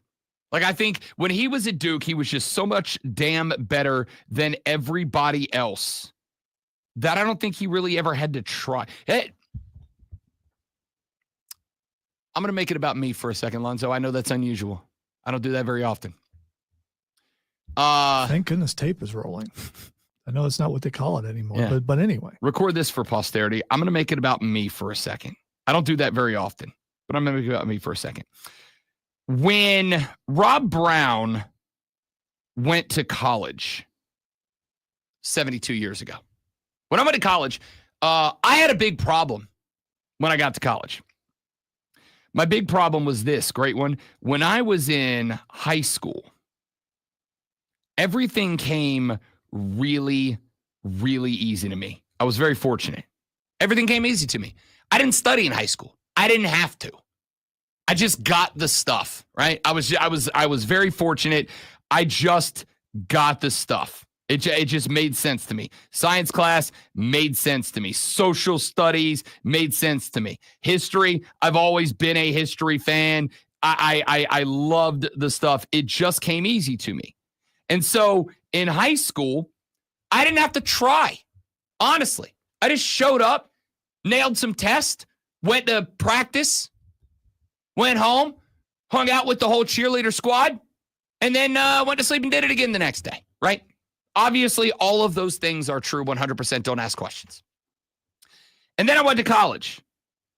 And when I got to college, it turns out that it didn't really come as easy to me.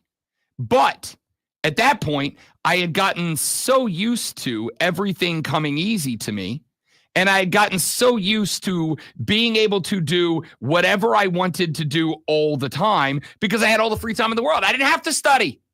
I came home, I knocked out my homework, it was no problem. Then when I got to college and the subjects were slightly more complex and required a slight bit more understanding, I had a problem. The problem was I didn't really know how to study because I never had to. B, didn't really have the work ethic because I never had to develop it. And C, got so used to doing whatever I wanted to do all the time that it was really hard to break that pattern of just do whatever you want. You want to play Xbox till 5 a.m. before your 8 o'clock class? Do it. Who cares? And that plagued me for a very long time. I think Zion has the basketball version of that.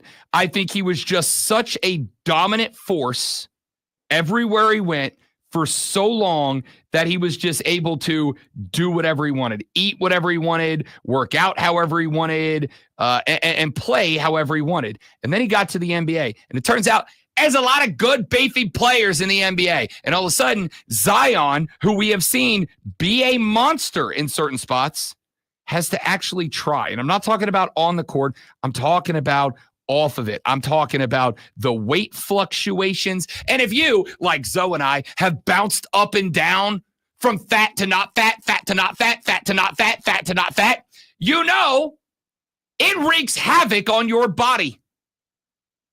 Especially your joints. Yeah. Wreaks havoc on your body. I am convinced that a major part of the reason that Zion is injured as often as he is because his body never gets used to being a size. There have been off seasons where Zion shows up and he looks like a friggin' comic book superhero. And then there's him getting the back tat in the off season and he takes off his shirt and he has the same gut I do. A nearly 40-year-old out of shape, fat piece of crap. Zion's got the same gut I do. I'm like, bro, I'm going to tell you right now. Somebody came to me and said, Rob Brown, I'll give you $20 million if you have a six-pack by the end of 2025. Lonzo, I'm never getting off the floor from doing crunches, and I'm eating one piece of lettuce per day until I get there. This man's making that much, can't keep his body straight. I believe that's a big part of why he can't stay healthy. However, there is another factor. You know who he plays for, the New Orleans Pelicans? They have the same training staff that the New Orleans Saints have. What has been my primary complaint with the New Orleans Saints for the last couple of years? We're always hurt. The whole team's hurt all the time. They're just constantly hurt. And not only are they constantly hurt, but once that guy gets hurt, he just kind of stays hurt. And while, things like Chris Olave's concussion that he suffered here in Carolina last year, there's nothing a trainer can do for that. But when you have stuff like Derek Carr, a quarterback you've invested north of $20 million in, can't stay healthy for more than a couple of games, at some point you got to look and go, I don't think that training staff is doing a good job. Same training staff that works with Zion on the Pelicans. I actually believe Ochsner Health is a big part of the reason. That's the name of the hospital that is the chief medical partner of the Saints and the Pellies. I actually suspect that they got something to do with it. And I got to think at some point, Zion's going to blame the Birds for the number of injuries that he's been dealing with. And if that becomes the case, whenever Zion, who did sign an extension with the Pellies, not a big one, but an extension, whenever that extension runs up, if this is the attitude you're getting out of the guy, yeah, he gone. And the Birds, who are tanking right now, are going to end up with another lottery pick, and they're going to end up picking the next superstar, and they're going to end up missing, because the Pellies, remember, when they drafted Zion, they could have had Ja Morant. Now, granted, maybe it's a good thing you passed on Ja. He's had some off-court interesting situations that have presented a problem for the Grizz, but you could have had Ja, who a lot of people suspect, if he ever calms the bleep down, could be a face of the league caliber guy. It's just frustrating. It's frustrating because you've seen when Zion is playing and playing well, the dude is absolutely one of the most dominant players in the NBA, but he can't stay healthy. And I don't know about you, but it sounds like he's got some disdain towards the Birds there. However, there's one more aura that I'm getting off of Zion right now when he's going, I'd play in back-to-backs, but the Pellies, they're not going to let me. So I've never been in a fight, but I've been around a bunch of them. You know that guy in the friend group that talks a bunch of bleep and kind of starts it, and then as soon as it starts, he always seems to find himself behind the biggest guy in the room. I've never understood why that guy's allowed in the group. But Hold me back, bro. But he's in every group. Yeah. He's holding me back, bro. There's like there's multiples born into every generation of humanity. Yeah. It's hold me back, bro. It's the guy that is willing to run all the mouth, but the minute that somebody on the other side of the room rolls that sleeve up, drops that top button, takes the hoop earrings out, pulls the hair back, squares up. As soon as that happens, that guy always seems to find his way to a bouncer or to a bartender or to a friend or to his girlfriend and goes, yeah, hold me back, dog. Hold me back. Hold me back guy is a piece of crap. Yeah, go home, Jerry. Yeah. If you're going to say the words to start the fight, you better throw the hands to end it. And I'm kind of getting hold me back, bro energy from Z right here. I'm kind of getting hold me, I'd fight you, but my girlfriend won't let me.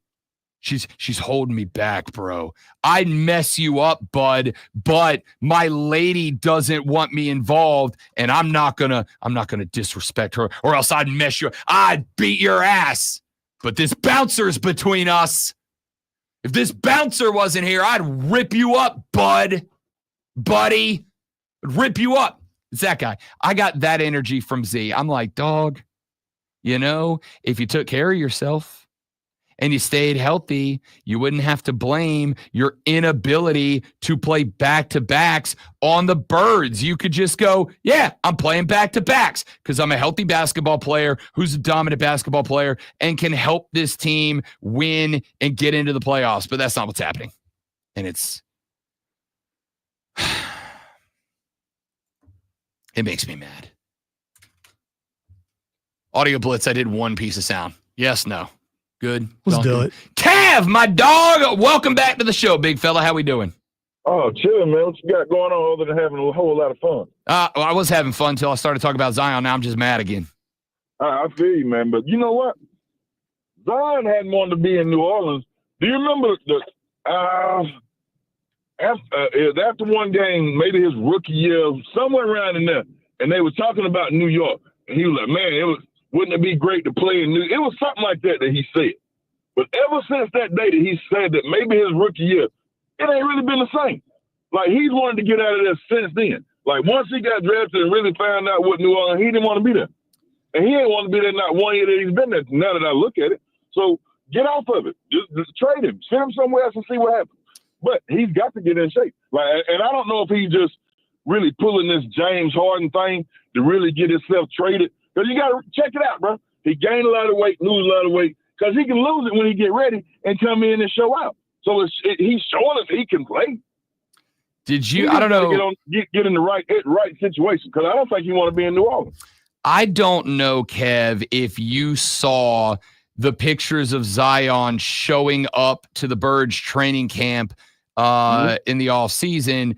Dude showed up, and he looked like if you painted him green, he could have stepped into the Avengers as the Hulk. He was shredded. And early in the season when he was playing, my dude was popping off. He was dominating. There was a lot of speculation of, is Zion playing to increase his own trade value? Because here's the reality right now. If I'm New Orleans right now, I understand the concept of, if you have a dude that's playing on a contract that, you can't afford, you don't want, whatever, you trade whatever, you trade him for whatever you can get him for. The problem is with Zion Williamson, he's not even on year 3 of a 5-year, $197 million contract with the Pelicans right now. Dude, we got 3 more years.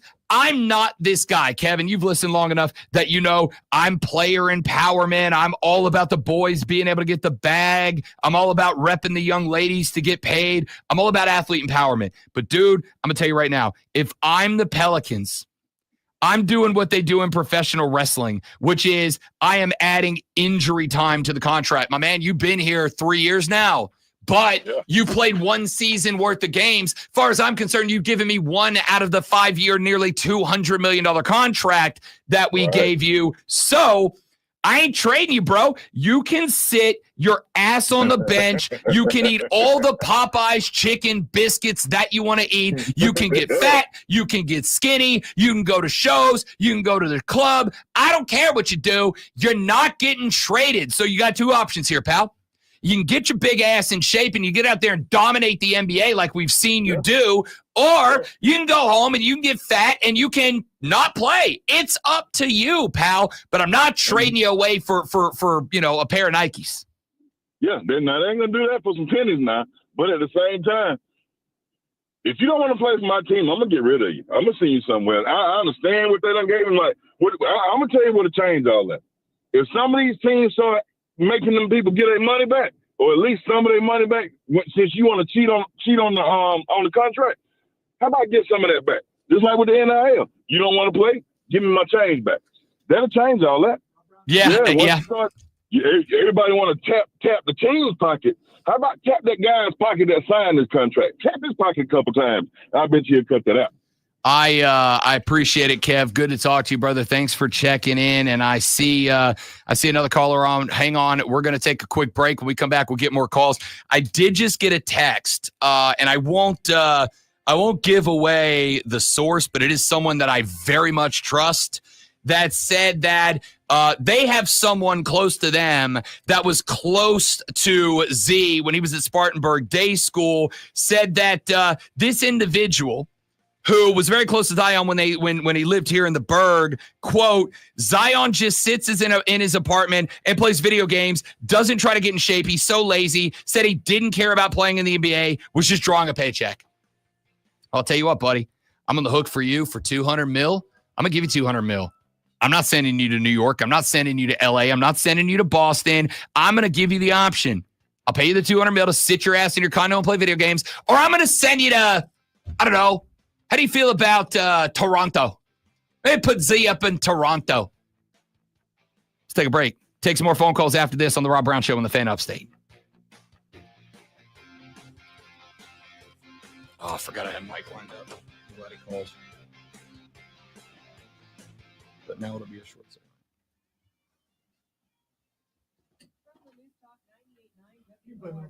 No, it's not on you. I scheduled an interview for this. All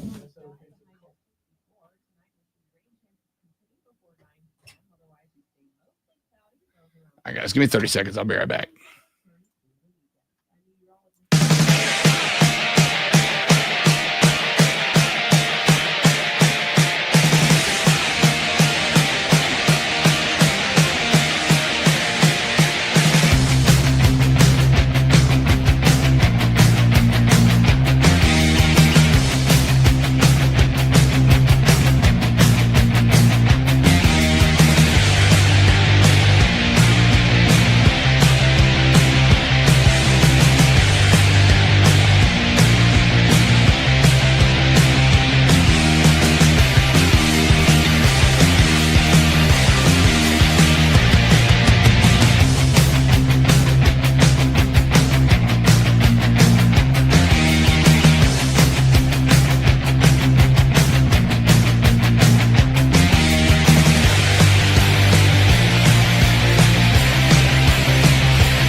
Hello, back on your radio. It is the Fan Upstate, and I am very happy now to welcome back to the radio broadcast a young man that you have heard on this show many times, and will likely hear him on the show many times again, because my dear friend Michael Pius is the executive director, El Presidente, the BMOC, the HMIC, whatever you want to call him. He is in charge of a fantastic charity that I have been associated with for a long time. I worked with the First Tee back in Pensacola, Florida before I got here. Mike has been kind enough to allow me to continue my relationship with the First Tee of the Upstate. Michael Pius joining us here on the show. What's up, big fella? How you been, brother? Hey, Rob. Thanks for having me on again. Yeah, we're pumped. It feels like springtime out, so I'm ready to get going with the golf season here. You know, you invited me, Mike. You were kind enough to invite me a day or two ago to go play around yesterday, and unfortunately couldn't make it. Got real life going on. It's a pain. My man, I happened to be outside at the tee time you invited me to yesterday wearing a freaking T-shirt and shorts, and I was real upset. Yeah, you missed out, but there'll be more invites coming, and your listeners have a chance to go into Pebble Beach too. So that's what I'm really excited about. Yes, indeed, because First Tee does a handful of incredible events throughout the year, and they do it obviously all in service of the First Tee of the Upstate. So before we get to the potential, or the Pebble Beach golf trip raffle tickets that are going on, before we get to the Derby party, which you guys have thrown every year, it's an incredible occasion. I want you, Mike, to give the folks of the Upstate, for those who have maybe not had the opportunity to learn about First Tee, to learn about what the First Tee does, who you guys are, what service you provide to the youth of the community, to kind of give a brief introduction of the organization. Sure. Yeah, that's a good point. We just opened our spring registration on Monday.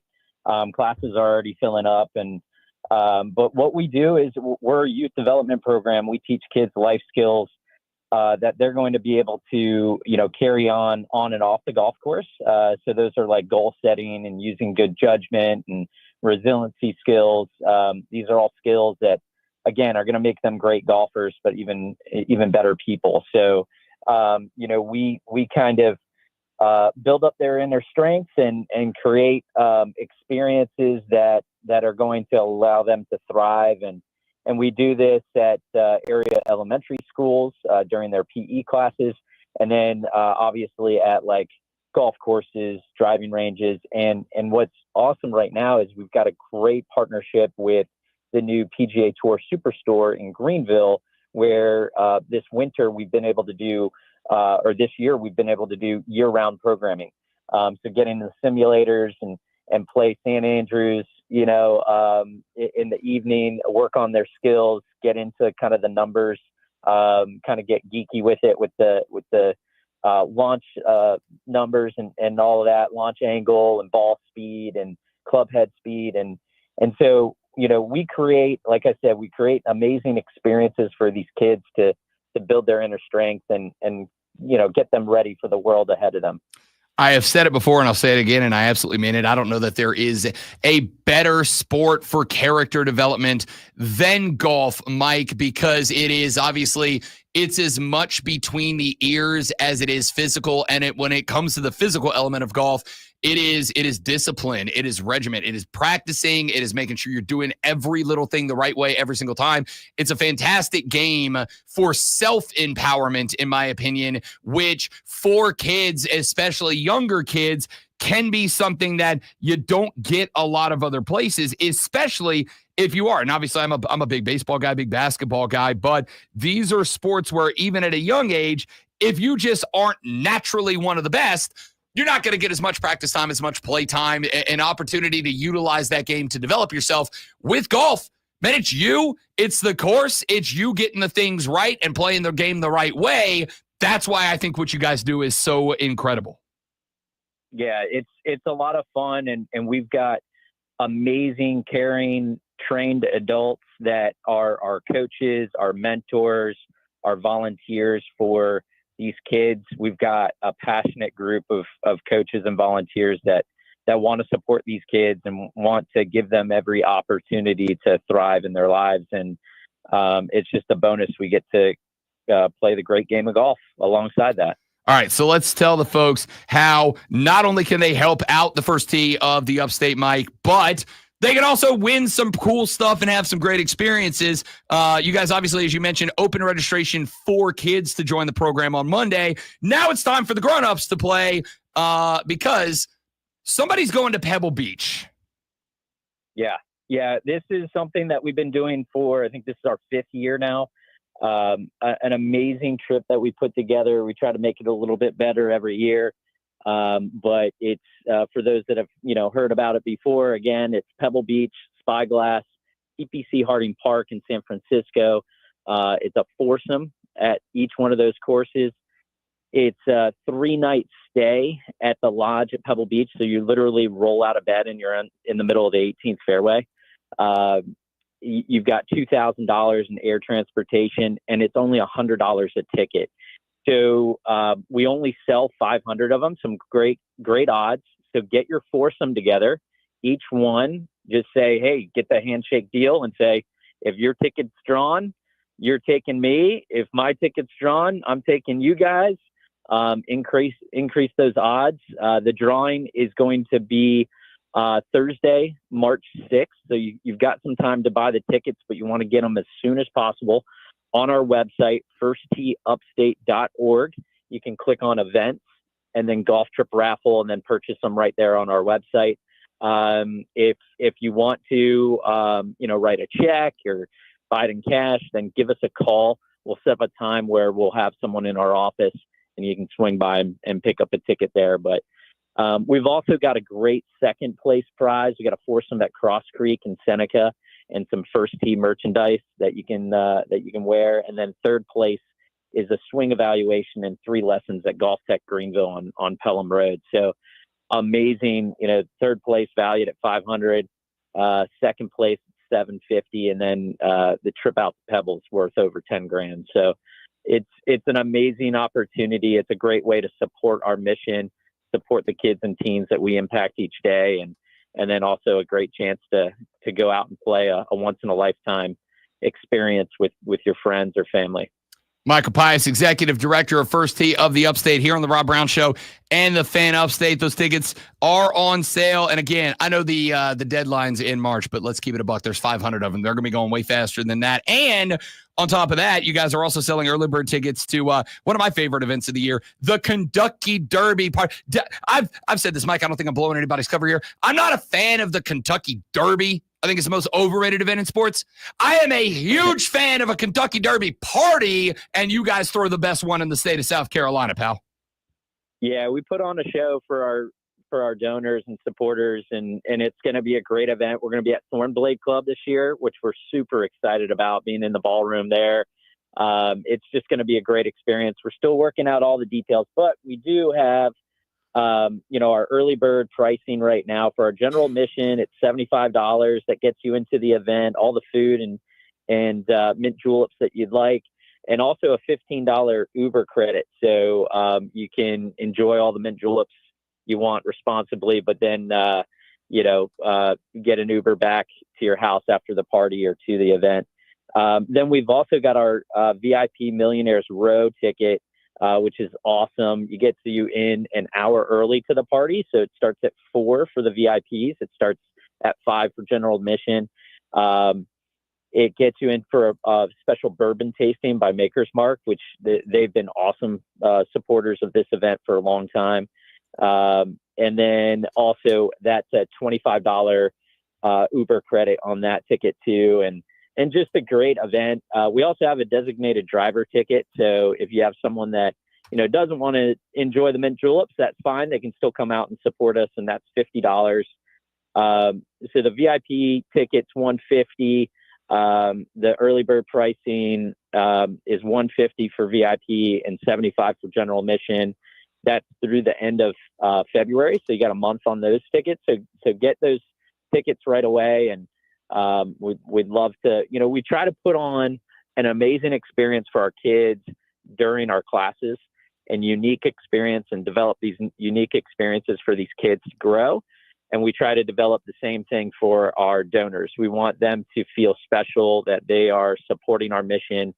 So the trip out to Pebble and the Derby party are great ways to support our mission.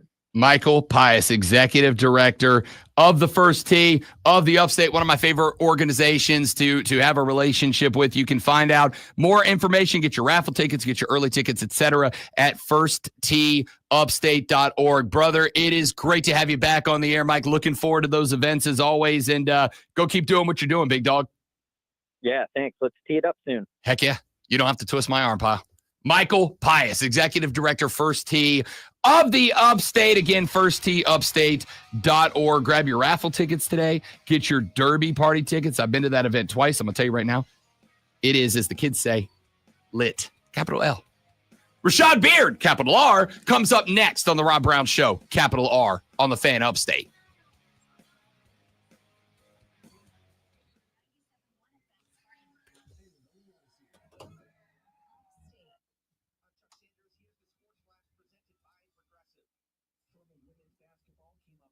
I was wondering what could break first. Your spirit or your body?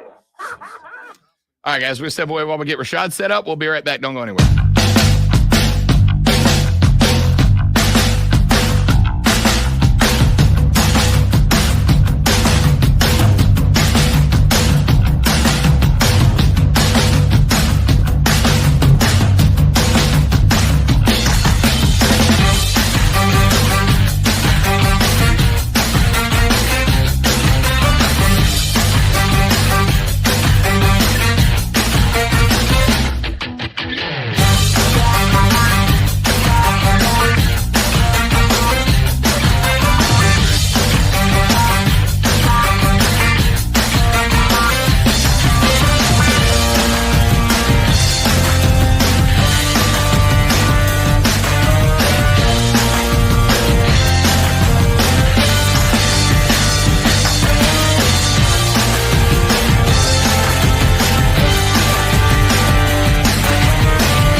Megan Fox also big part of that. Wouldn't shock me if she doesn't come back. Transformers, Megan Fox, Rashad Beard. Transformers, Megan Fox was on a different level back in the day.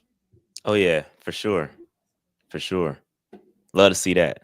That scene where she was working on the car, I was already a man, and that scene made me a man. Yeah, but it's one of those things where you're like, she's in high school? Come on. Exactly. Although thinking back in the day, I mean, in my high school and probably in every high school, there was probably some girl there who looked like she's in her 20s and she's only like 17. Ashley Powell. Wow, look at you. Yep. Man, off the dome. Yep. I don't know how I feel about that one. Yep. Rashad, don't tell me you ain't got two or three of them that still stand out from the high school days. Yeah, you do. Don't lie to me. Nah, only stand out was my wife, man. That's all I see. That's what I should have said, Rashad, but I'm too late, and you were supposed to help me out, but you didn't. Especially I'm with not how going down quick the you ship answered with you, that. bro. I'm good. You didn't have to consider. It was just straight like up, time boom. out, quick. I didn't say I wasn't good. I'm great. I'm set up. I'm glad I'm at where I'm at. But that's not to say you didn't find somebody hot back in the day. Well, you just said Megan Fox is hot. By the way, I said Different. That's someone who celebrities. looked like Celebrities don't count. yeah. I said someone who looked like they were too old to be in high school. That's all I said.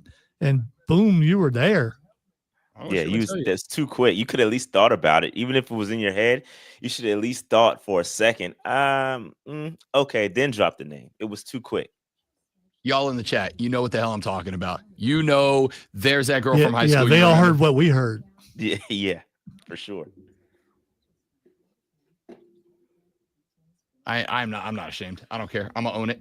I I'm gonna own it. have an excuse for not remembering any names. That What, was you went to high school in the in the 80s during the Civil War. Yeah. I graduated in 86. That was a long time ago. It's crazy. That's funny. We're. I think it was more like Rashad Korean Wood. War. It's going to advance a little bit further, maybe. It was not too quick. No, whatever. Y'all all playing. Y'all are all front right now, and I won't stand for it.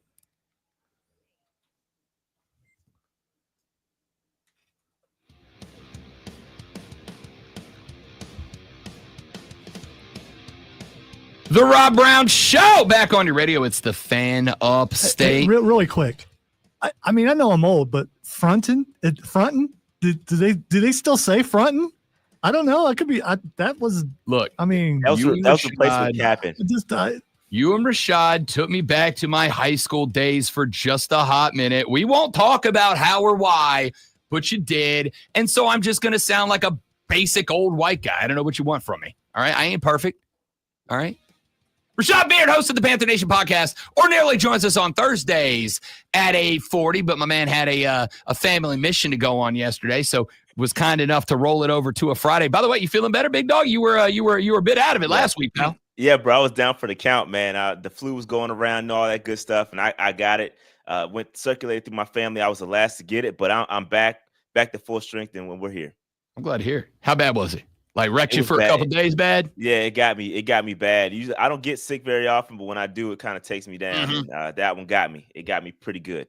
So, boy, I'll catch it once every other year, but boy, when I get it, I'm worthless. Yeah. Rashad Beard joining us here on the Rob Brown Show and the Fan Upstate as the Super Bowl just a week and a couple of days away. That means 30 National Football League teams are currently working on their postseason strategy, their draft strategy, etc. I know, Rashad, this kind of a big week for you and Dave, you and the PNP, what with Senior Bowl games going on, Shrine Bowl games going on. We got a lot of potential prospects out there that the Panthers are going to have their eyes on. So we'll get into the specifics a little later in the chat.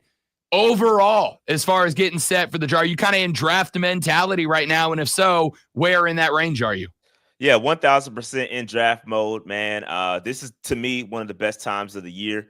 The offseason outlook, looking at what's going to be coming up, looking at the free agents, looking at all that stuff. So I love it. This is my favorite part of the season outside of watching the football games themselves. Right now, I'm taking a look at the defensive guys. You know, we got a lot of gaps to fill on that side of the football. So I'm taking a look at some of these prospects, man. There's a lot of good ones out there. And luckily, this draft is deep where the Panthers have the biggest needs, right? Edge rushers, defensive tackles, some solid cornerbacks, some good safety. So I feel good about the potential talent that we can add to this roster. And right now, we're just kind of watching it. The Senior Bowl's coming up. Some of the guys, and this is kind of the nature of the business now, but some of the guys I really wanted to see are not going to play, although they did participate in some of the practices. You know, due to the playoff, there's extra tape already there, so they don't have to play in the Senior Bowl. And so that's a little disappointing, but, you know, it is what it is, and, you know, we got to deal with it. So I'm excited about Senior Bowl and been watching the practices. Yeah, I think one of the things that I've pointed out over the last couple of years, in fact, I just had this conversation with our PM host Diesel about it. These honorary bowl games, Senior Bowl, Shrine Bowl game, et cetera, these bowl games, as far as the games themselves, they don't really do much for the players. NFL scouts, GMs have come out and said at the end of the day, like, yeah, if there's a guy that maybe is not on the board and he shows out and has a badass game, like maybe he'll ring a bell. But most of the guys were going down there to watch them practice, all right? And it's not even really learning about techniques and fundamentals. It's, do they have the work ethic? Are they out there grinding to have a good week, or are they just kind of there for the, you know, the hotel room and the swag? And it's about the meetings. You go through the meetings with the players you're interested in and get to sit down in a less formal but still football-centric environment. So I don't know how much those events do for us as fans who don't have any ears in the war room, in the draft room, whatever, but they are valuable to the teams from the aspect of you're really getting to know the player as a person more than as a player, which you got their game film on. You're getting to know who they are, which is kind of a big deal and growing in the NFL. Yeah, it is a big deal, and those touch points are great. Like being able to see those guys practice during it, and even with that, man, some guys even checked out early from the practices. They said, "Hey, you got a couple reps from me. That's all you need to see. I'm out." I mean, one of the guys that I'm watching like a hawk is Shamar Stewart, and he's got all the intangibles, the measurables in the world. But I wanted to see him. I want to see him practice more. He put up some good film and said, "You know what? After day 1, day 2, I'm out." And so I respect it. You know, it is what it is. It's the nature of the game. People are protecting their their status and protecting what their potential can be, and they don't want to do too much. But for the others, there's a great opportunity for you to show out. Quinyon Mitchell's one of those guys last year who had the opportunity to play in the Senior Bowl practices or participate in the Senior Bowl practices. His stock went up tremendously coming from a small school like Toledo. You know what I mean? So there is an opportunity for those small school guys to jump up in the rankings and make the names for themselves. So, yeah, I think it's good for everybody. It's good for everybody to get out there and practice. Yeah, that's what I've been telling people. Like the Senior Bowl, the Shrine Bowl, these games are big for not Shedeur Sanders and Cam Ward, but they are big for the guys that are coming up from some of the smaller schools, the Toledos, who, none of those guys made it to our TV sets during the college football season, and now they get a chance to. As far as the draft goes, and I kind of want to talk from an overview standpoint, when you look at the two teams that are playing in the Super Bowl, I would argue they're the best two drafting teams of probably the past 4 or 5 years, specifically the Eagles. I'm looking at their draft last year. Quinyon Mitchell, starter. Cooper DeJean has been a breakout guy. Will Shipley, 77 and a touch in the NFC Championship game. Jeremiah Trotter has been a revelation. Year before that, Jalen Carter, maybe the best defensive lineman in football right now. Nolan Smith, Tyler Steen, Sidney Brown, all these guys are contributors. 2022, Jordan Davis, Cam Jurgens, starting center, Nakobe Dean. The Eagles have nailed the draft. And I think at this point, I've narrowed what you have to be a successful franchise down to 5 things. An owner who's invested in the team, but not football operations. A head coach who understands how to fit his system to players, not the other way around. A GM who knows how to draft players who get it, etc. With Dan Morgan, with Dave Canales, with them having their I think, first, truly, genuinely established draft with the known roster and their known needs, etc. I think, Rashad Beard, this might be the most important draft in Carolina Panther history so far. Yeah, I don't know about in history, but I would go out on a limb and say it's pretty important. They've got to knock the draft out the park, and I'm glad you went down that roster of what the Eagles were able to do and the guys that are contributing and playing right now. Like they are completely knocking it out the park. And the Saints used to do the same thing, right? Back when they had, Marshawn Lattimore and Kamara coming out that was a great draft. And when you're unable to draft well, your roster gets stuck in the mud. You know what I mean? So you have to be able to draft well. And that's something the Panthers have not done consistently. We've been able to knock the first round pick out of the park for the most part. Shout out to Marty Herney.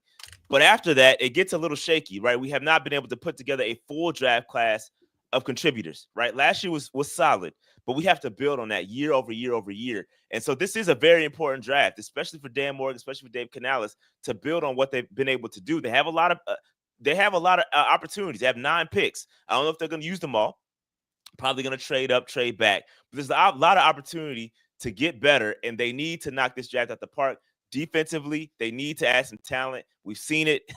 It's not very good. So there's a huge opportunity to take a step forward and get some contributors to step up day one, like you just mentioned, for the Eagles, and see what we can put forth and invest some more money on the offensive side of football and ensure that Bryce Young has some talent around him. Mickey Loomis, I see you. It's on site, dog. It's on site, Mickey Loomis.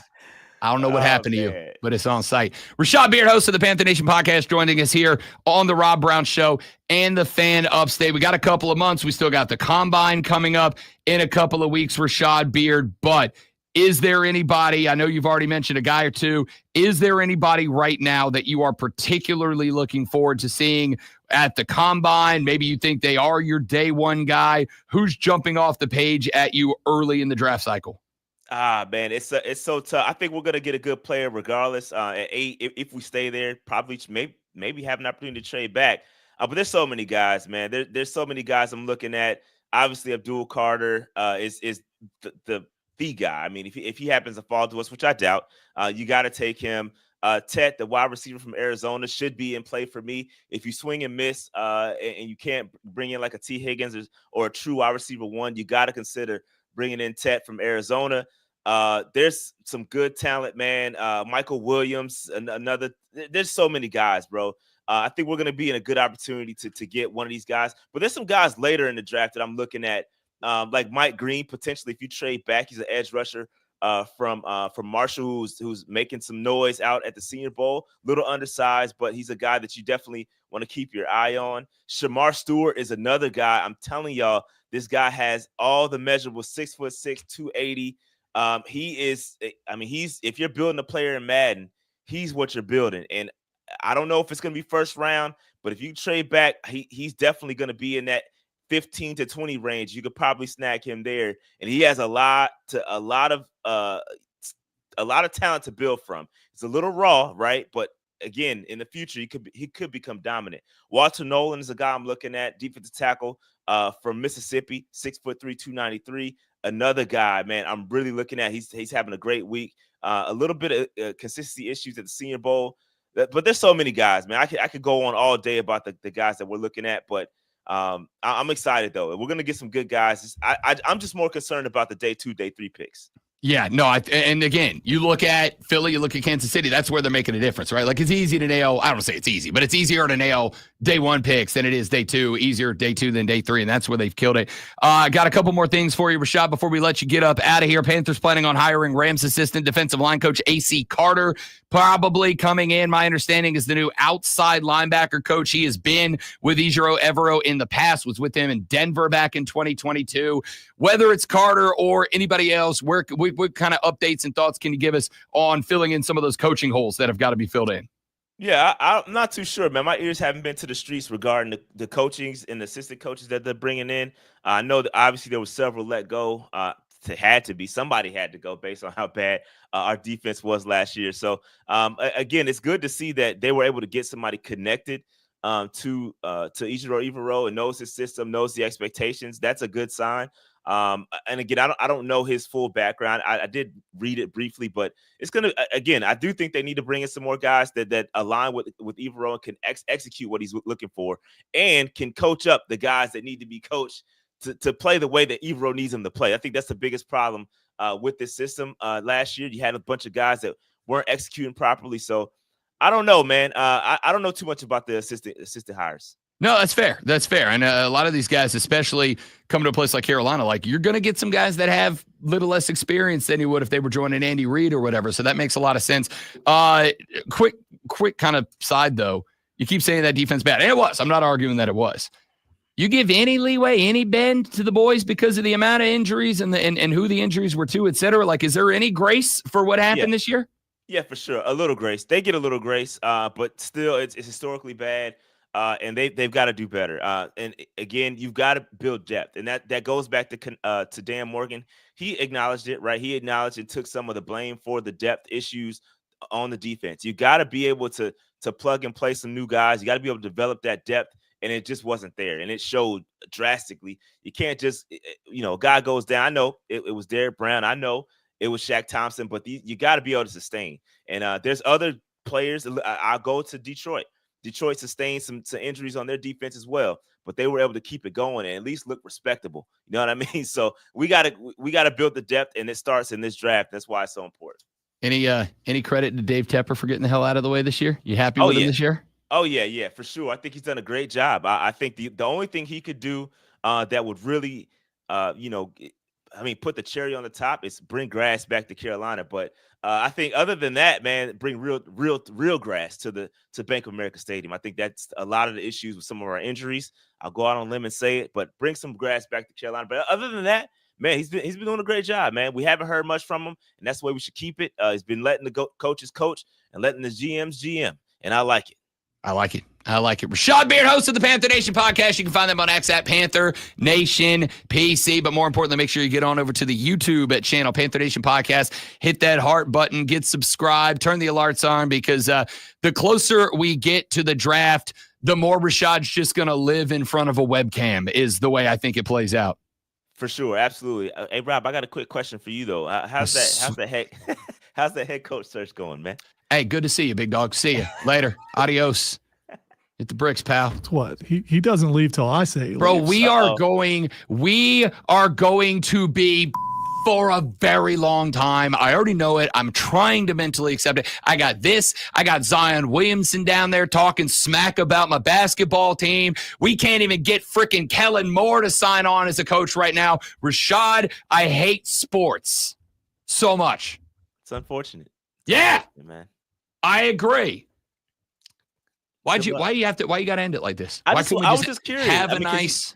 You asked me about how our coach searches were going. I just think I would return the favor. You know what I mean? I was just being a good friend. I asked you out of journalistic integrity to give you the opportunity to update the Panther Nation podcast listeners across the country. I'm so mad I can't even say Panthers anymore. Hey, don't do that. You made it personal for no reason. That. You've done that before. For no reason. You've done that a bunch of times, and he's backed off. I think he deserves a little bit of time to do that. It's fair. See you next week, bud. Peace out, guys. Thank you. Thank you so much. Rashad Beard, host of the Panther Nation podcast and a friend off the air like half the time. Do the I'm Sports Flash. Somebody can dish it out but can't take it. I don't know who that might be. The NBA's All-Star reserves were named yesterday, led by Spurs rookie Victor Wembanyama.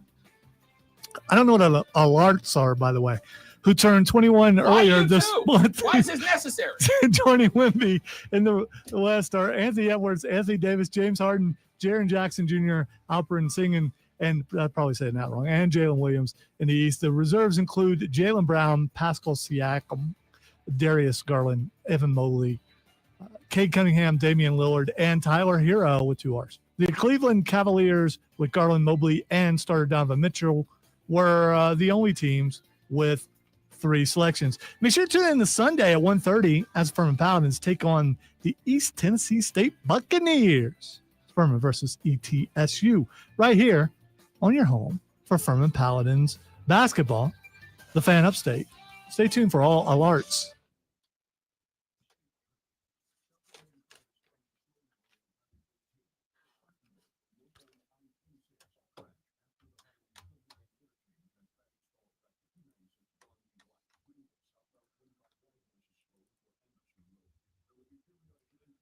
All those times when he leaves the room, what if he just quit? He didn't, but what if he did?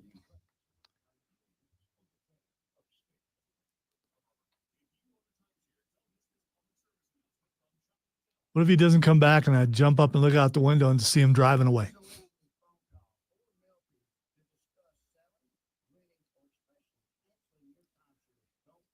That already happens quite frequently every day.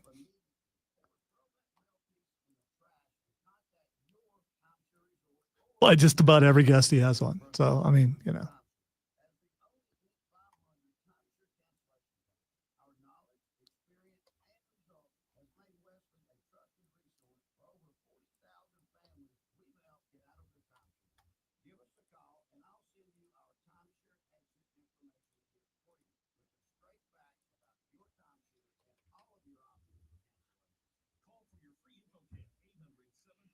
You better now? You good? You good? All right. People obviously concerned about you. So, I mean, Obviously. Yeah. I mean, Obviously. Shot just throwing grenades at me on the way out for no reason. We have network, James, that we can jump to if someone just quits. So, I mean, there are. You ever had anybody just walk off the job? I've had to pull a plug on someone before. Told this story. I'm not going to do it again, but I've had it was their last day and he was going off on the air and I called the boss and said, hey, he's like, just turn him off. And I'm like, okay, what if they get violent? I didn't say that to the boss, but I'm thinking, what if they get violent?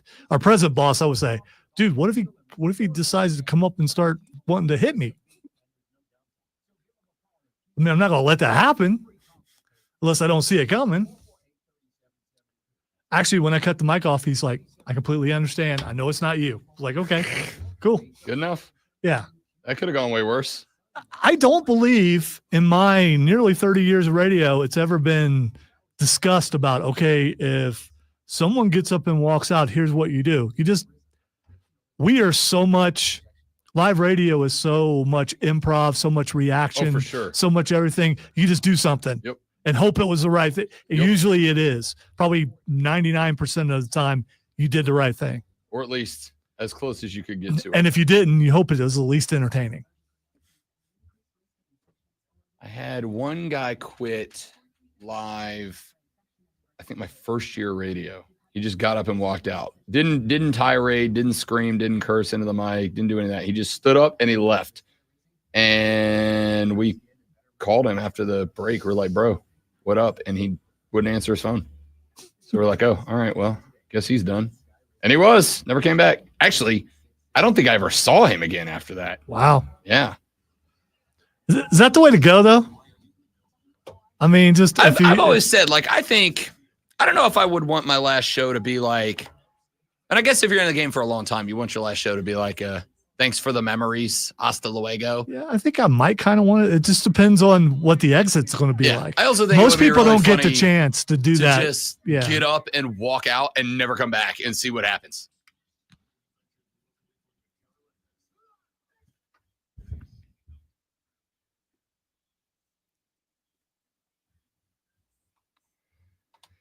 Here we go. The final hour of the final day of the week starts now. Ladies and gentlemen, welcome back. It is the Rob Brown Show. It is the Fan Upstate. Great to have you. Rob and the great one Lonzo with you for another 60, the fourth quarter underway, just a week and a couple of days away from the Super Bowl down in my hometown of New Orleans, Louisiana, the Kansas City Chiefs, the Philadelphia Eagles. And obviously, next week is going to be primarily, not exclusively, but primarily Super Bowl talk, as it should be. Prop bets Monday, prop bets Tuesday, prop bets Wednesday. Yeah, you want to do it? We could do a little prop and lock it. We could do a little lock it in. All my bet segments had the word lock in it. I gotta be more creative. All right. Does your bet show on Saturdays? Is there locks in that too? There's supposed to be. Double D writes a segment into the rundown for that. But Cody and I don't follow it. No, they call them it's best bets. Best bets over there. Okay. Yep. All What's right. your best bets? And then we just don't do those. So there's no, this is a lock. You should do this thing. It's called something else. It's called your best bet. Yeah, we don't. Okay. I mean, we have gimmicks over on that show. Bet for the Cycle every Saturday noon to 4, including tomorrow on the BetQL Network. No Cody Decker tomorrow. Jake Hassan filling in, the Persian Love Machine filling in for Decker, because Decker, as the host of Beetle and Decker on SiriusXM, is flying down to New Orleans to be in Radio Row for the Super Bowl. Whatever, man. Have you ever been on Radio Row? Not at a Super Bowl. Okay, because I've been to Radio Row at a Super Bowl, but I've never been on Radio Row for a Super Bowl. Took the tour and walked around and. Yeah, I was covering what was the, I don't remember which Super Bowl it was. One of the ones in New Orleans in the 2010s, whatever year it was there. I was down there for that one. Didn't go to the game. I went over on my own dime, but I got a press pass for Radio Row. Just walked around and kind of, took in the sights. Nobody invited me on their show. I was real hurt. I was waiting for, I was waiting for Jim Rome to be like, oh, damn, there's Rob Brown. We got to get him on for a segment. Didn't happen. Shocking. Disappointing, to be honest. Let's see. A couple of texts. Buddha, but I'm not even going to say that word. The guy with the B in his name on the stream, whose name I'm not going to butcher, said, can y'all do a mock draft when y'all got time? Yeah, we do a mock draft annually. I will tell you this. Rashad does like 11 of them, and I respect the hustle. I will wait until we get a little bit closer to the draft, and then I will do one. I like to wait to find out. We'll wait to hear what draft scouts are saying. Reports are coming out. Guys who screwed interviews, and I'll give you a reason why. Apparently, guys who did what, the interviews? Flubbed. Oh, okay. All Yeah. right. I was like, what? So Flubbed they in interview. gave bad interviews? Yeah, screwed up in the interview. Okay. All right. Yeah. I don't. Guys who screwed up interviews, guys who maybe had real bad workouts and looks. Okay. Leading up to so a general manager was talking to a prospective player. and Right. Okay. All right. Okay. Like down at the Senior Bowl. Again, like the Senior Bowl game itself doesn't really help any of the high-profile draft guys, right? It can certainly hurt them, though. Jalen Milroe likely saw his stock go down because of his performance in the Senior Bowl or around it so far. Jalen Milroe has apparently been having a very difficult time taking snaps from different centers. Like it's taken him a while to get comfortable taking snaps from new guys. I saw some practice film yesterday. Jalen threw one of the ugliest picks I've ever seen. And again, it is practice. They are working with dudes that they have never worked with before, and most of them they'll never work with again.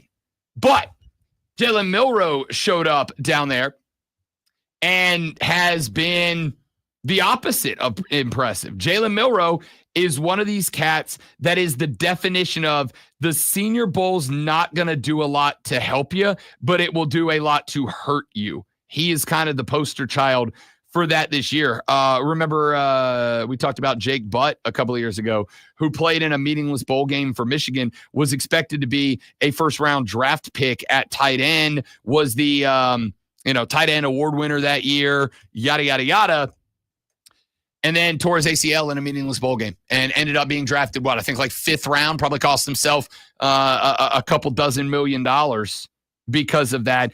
Playing in these games does more to hurt you than it does to help you if you are a first round quality type player.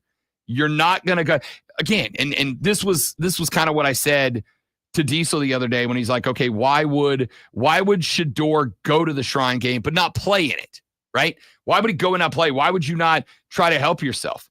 And the answer is because when you are at the top, you can't go higher. That would be like scaling Mount Everest and then practicing mountain climbing when you're up there. You're kind of wasting your time. You've already done it the most that it can be done. There is no more up. You are the uppest that you can be. There's no point in practicing to go up more. You can't go up anymore. You're at the up point. Good jump when you're up there. Go up yes, but that's not climbing, is it? That's no, jumping. I mean just jump up.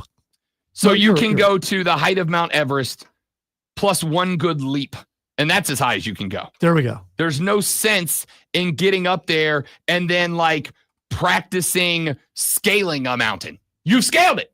You're there. You're on top. You can't go up.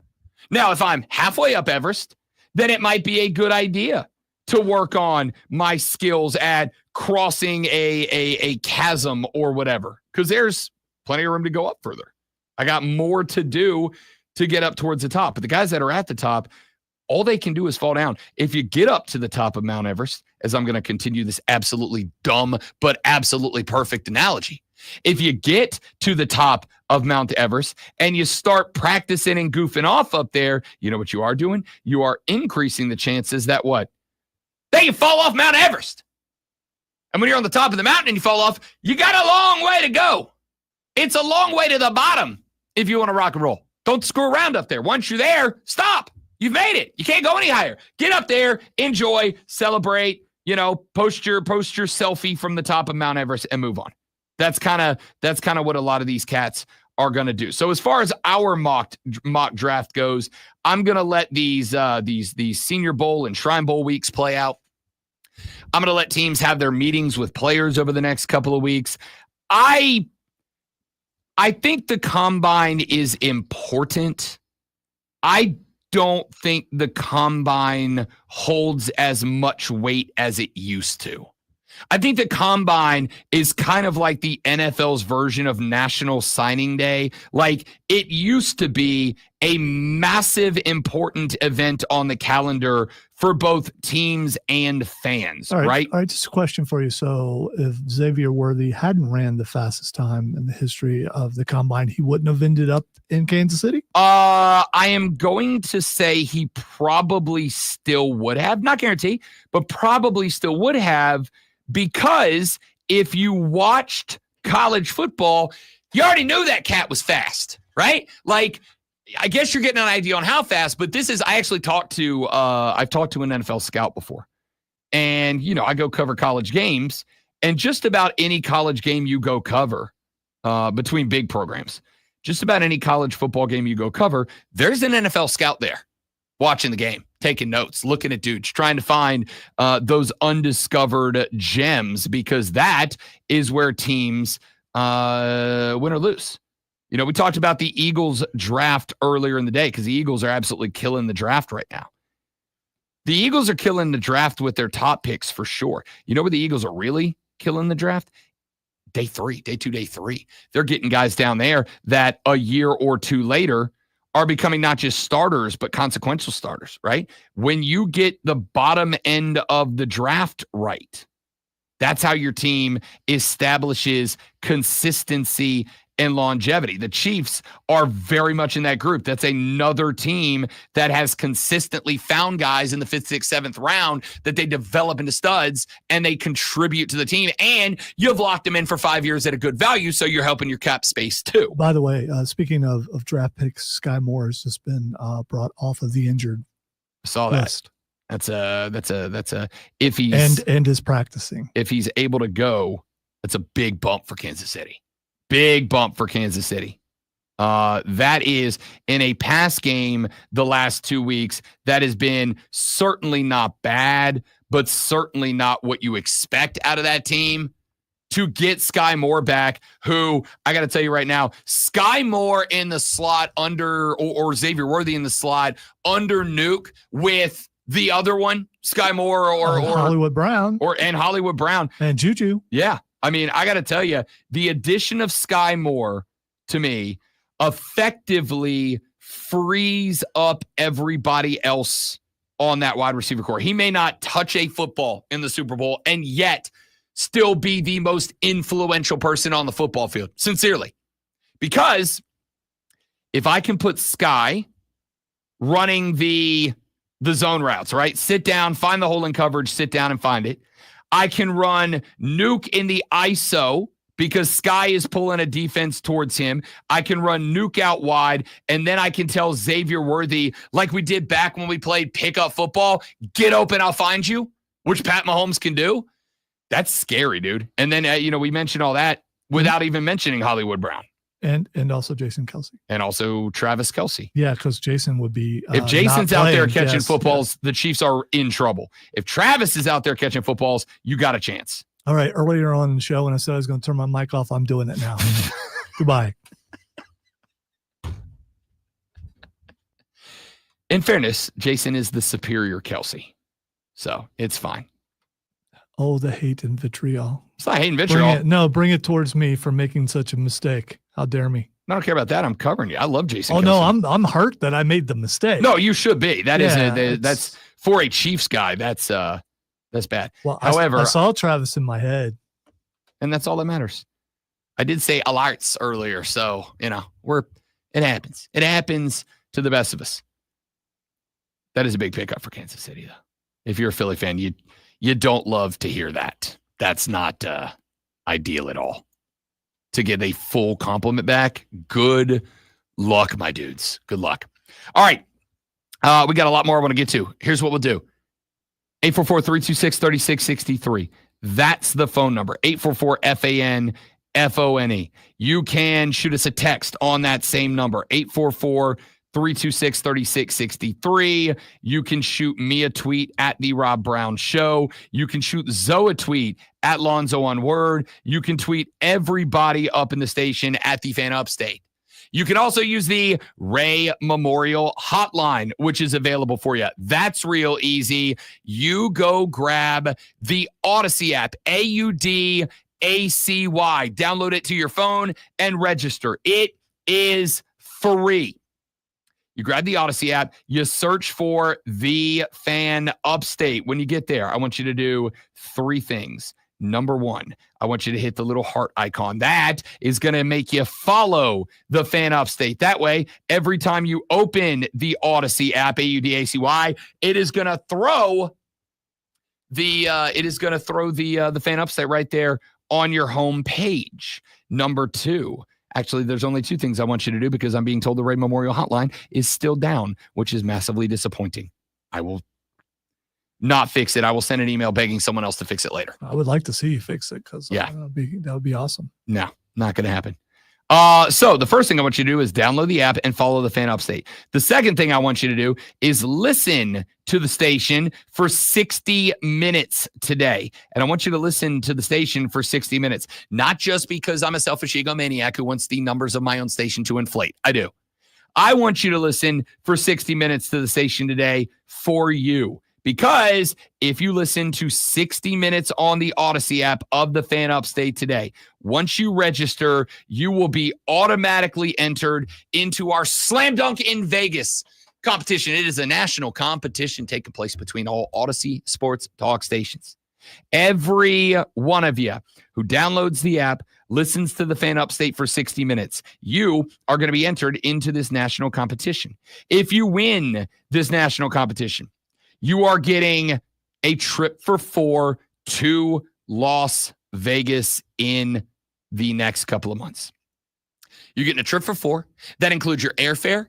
It includes your accommodations in Las Vegas. And it includes $5,000 worth of money, cash, spending money for each one of the 4 people that are going. You and 3 of your friends, you and your family, whoever it might be, you're getting airfare for all 4. You're getting a hotel for all 4. And you are getting $5,000 in cash money. What you have to do is grab the Odyssey app, AUDACY, put it on your phone, register. It's free. Go to the Fan Upstate page, click the heart button, and then listen to the station for 60 minutes, and you are automatically entered to win. I wish you the best of luck. And if any of you in our listening audience win, I will expect full and detailed reports of your shenanigans and debauchery live from Las Vegas, Nevada. When we come back, got a couple of things that I want to get to on the show. Number one, did anybody watch the Pro Bowl skills competition last night? I wanted to get into that just a little bit. Number two, yesterday we did Fight Club with the great Milonzo. We do it every Thursday at 9:20 a.m. where we talk a lot of professional wrestling. This week, above all, because it is my favorite event of the year, the Royal Rumble. I want to not talk Royal Rumble, but I got a couple of comments yesterday from people who are like, why in the world are you guys doing that? And I'm going to lay it out for you. Plus football. That's all coming up on the Rob Brown Show in the Fan Upstate. Ray Memorial Hotline is not available.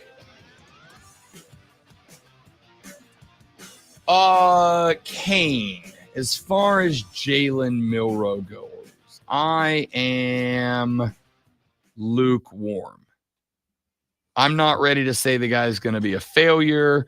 I'm also not ready to say that I think he's going to be a stud. I think he has all of the physical attributes necessary to be a great quarterback at the next level. I also think he has a lot of polish that he has needed.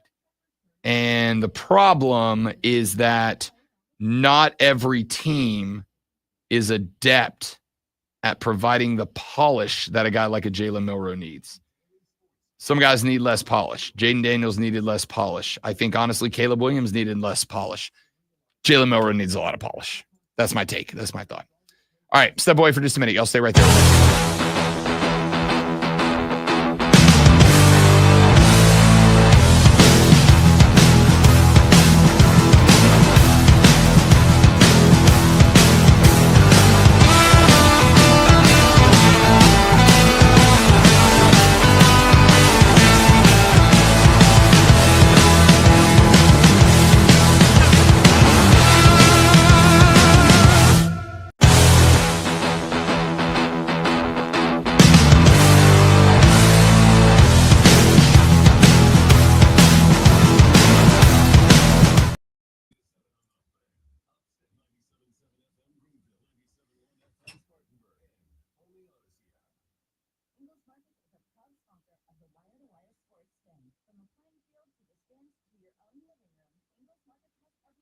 The mast is up.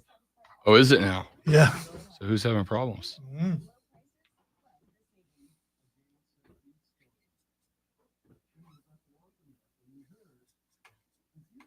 They may be working on the mast itself. I think they were having some problems with it, but I don't know.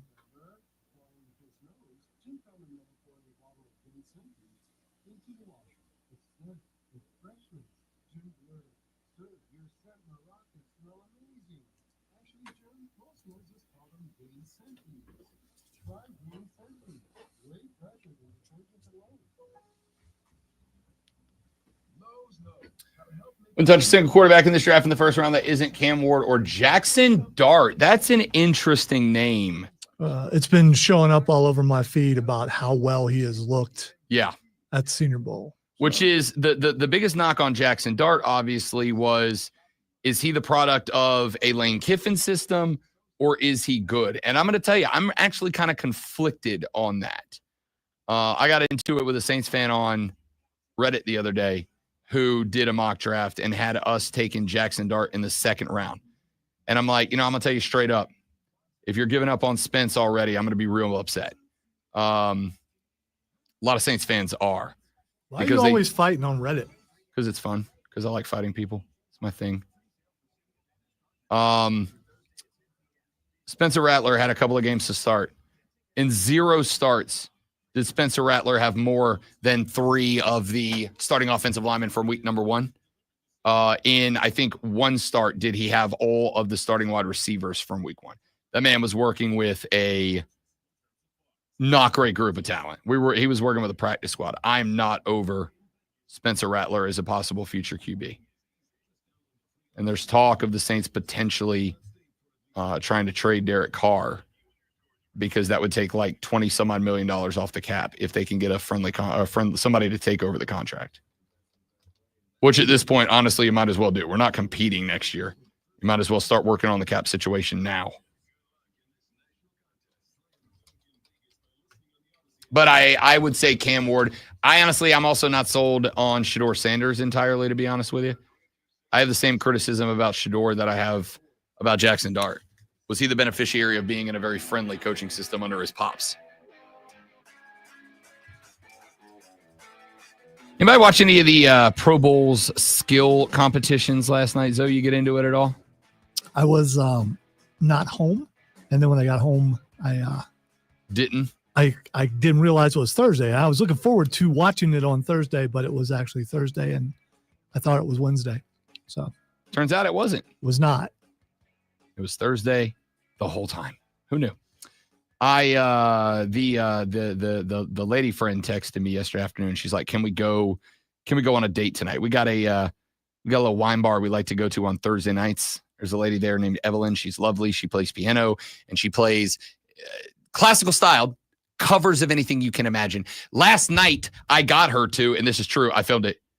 Last night I got her to play a Creed montage, 3 Creed songs on piano, all done classical style. It was incredible.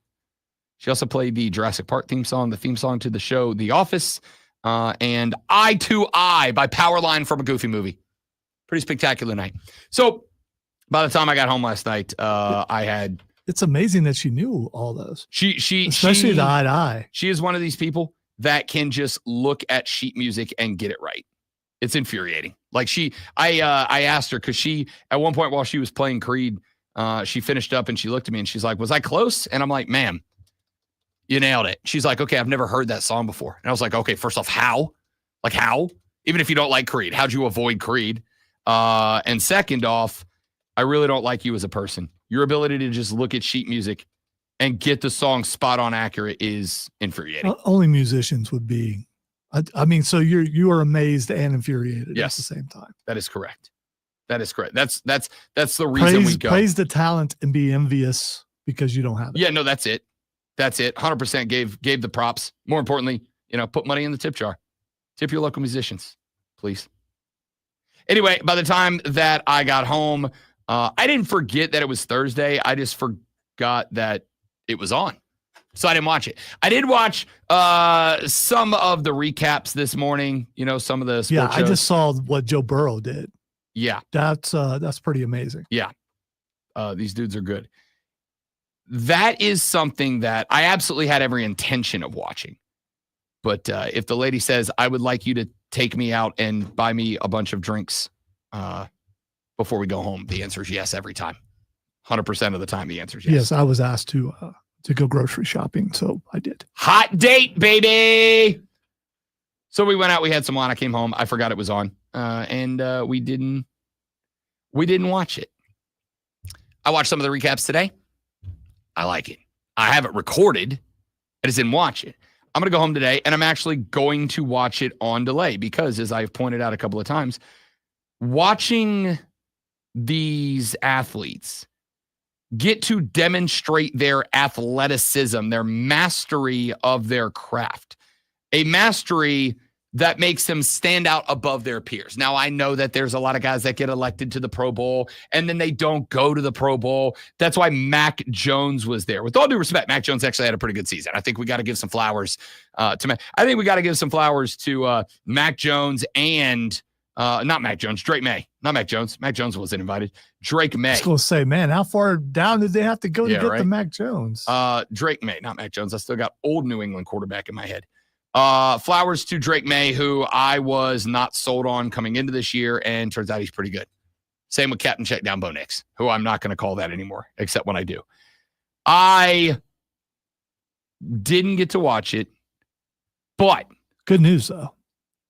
It's on today. Are we replaying it? No. I mean, I thought it was Thursday. No, Friday, I thought it was Saturday, just. and I think the skills contest was just last night. Well, I mean, I think they have other things. I'll look. Yeah, okay.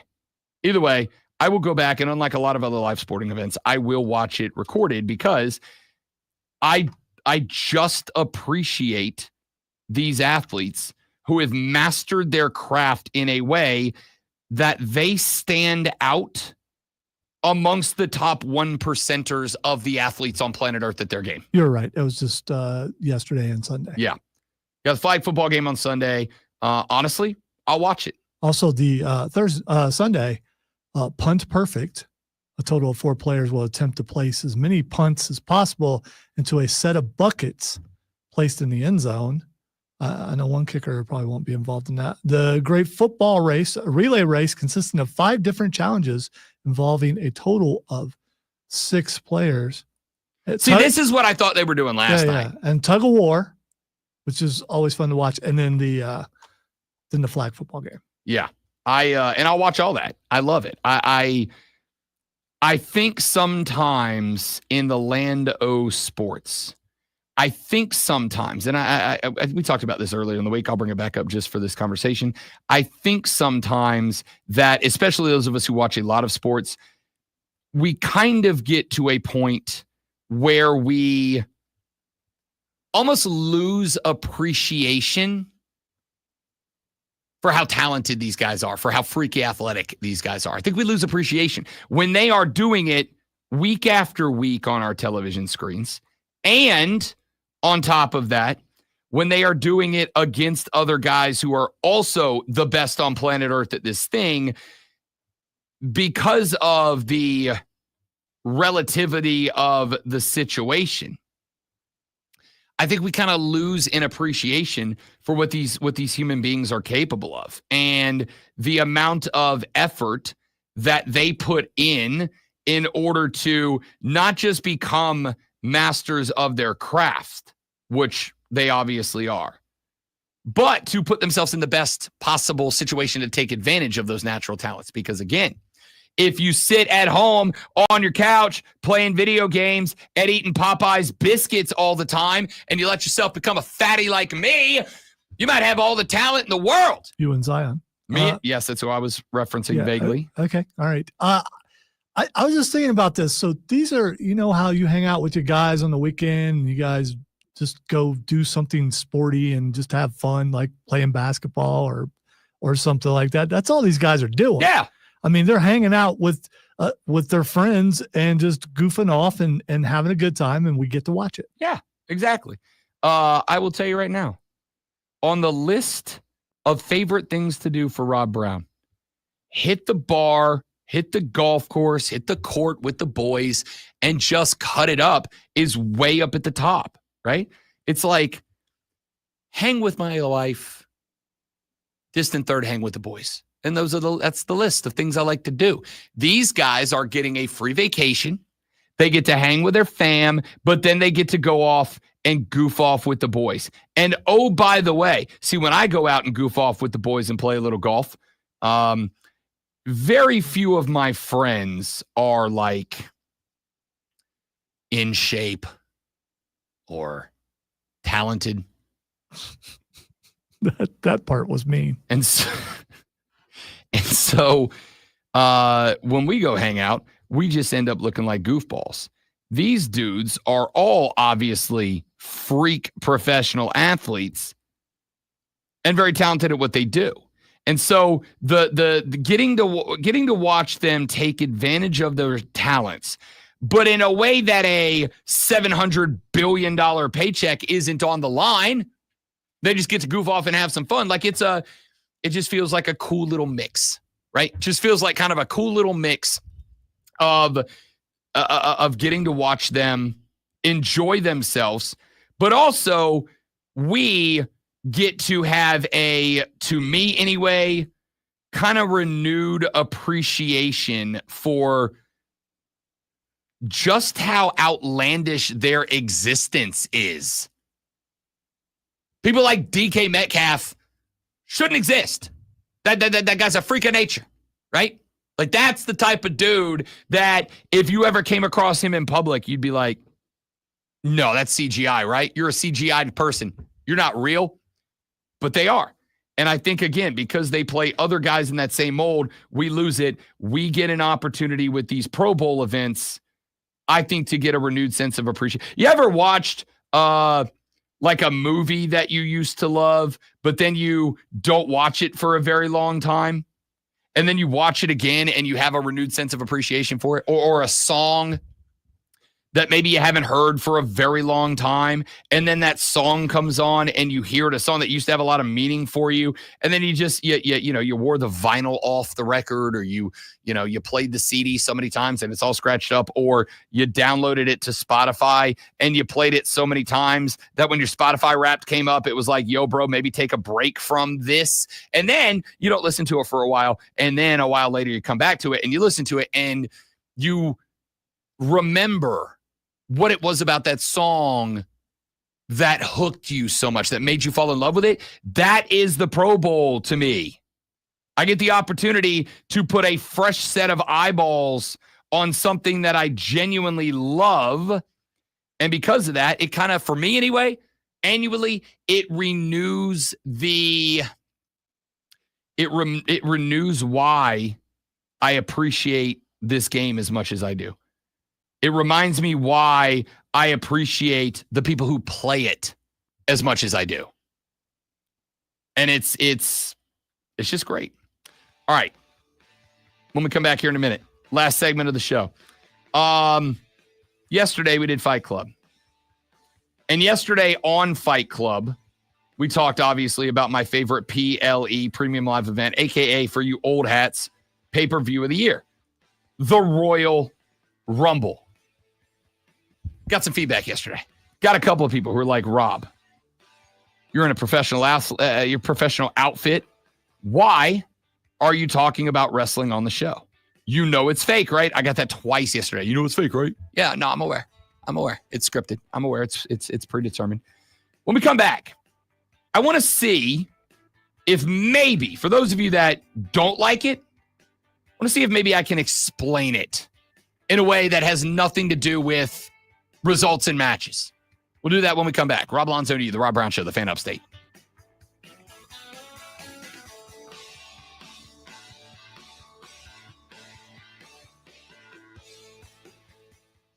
Did you see Stephanie McMahon on McAfee yesterday? I did. I watched about 15 minutes of it. It was a good interview. Yeah.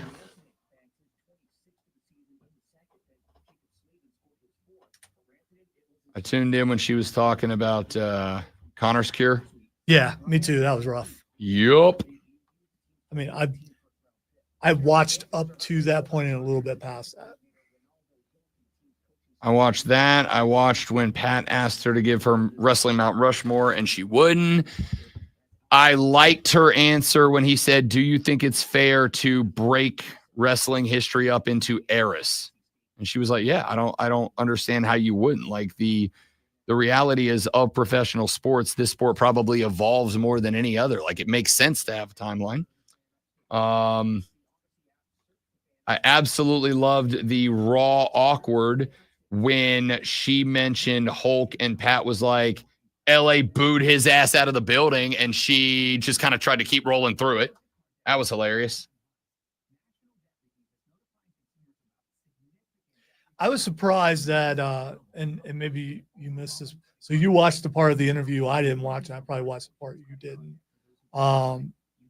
Him talking about Vince McMahon a little bit. Yep. Stuff. I was shocked that he brought that up at all. I wonder what the because she is technically not with the WWE right now. Right. She's just her husband works there. Correct. I wonder. I don't know if she still owns shares though. I'm sure she does, but not in an ownership faction, right? When we get wrestlers on the show, rarely, but sometimes their handlers will be like, "Can you send us a list of questions you want to ask?" And I do, and then we just ask like 2 of those and then follow-ups, which is how we handle that. 2 or 3 of them over the years, none real recently, but 2 or 3 over the years, they will send us a list of no-goes, no-fly list questions.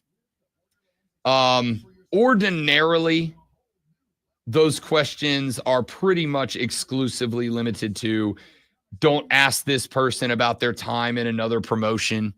Don't ask this person about being champion of whatever this or whatever that is. Like, don't ask those questions. And that's fine. Like, I get it. You're here to promote the brand. We're going to promote the brand. You know, and half the time, I mean, we have these guys in and girls in, we're just going to have fun and not going to ask. We already know ahead of time that we're not going to ask those questions. I mean, but I understand why they put a stipulation. And I think that, like, usually, and at this point, we've developed such a healthy working relationship with the people who are in charge of PR here in our territory that we are, at this point, we are the first people that they reach out to. And a lot of that has to do with the fact that they do trust us to have a good interview, have a fun interview, an engaging, entertaining interview without, getting too far down in the weeds. But I've made it clear to them in the past, like, if there is a topic that is big, emotional, important to wrestling fans, I will ask about it. And we really haven't bumped into that yet, right? Like, I think it's fair to ask Stephanie McMahon if, her thoughts on what's happened with Vince in the last year and a half or whatever. But what I'm curious about is if Pat and the boys had to clear it with Stephanie. Like, we'd like to ask you about this, and this about your dad. Are you good with that? And have her say, yeah.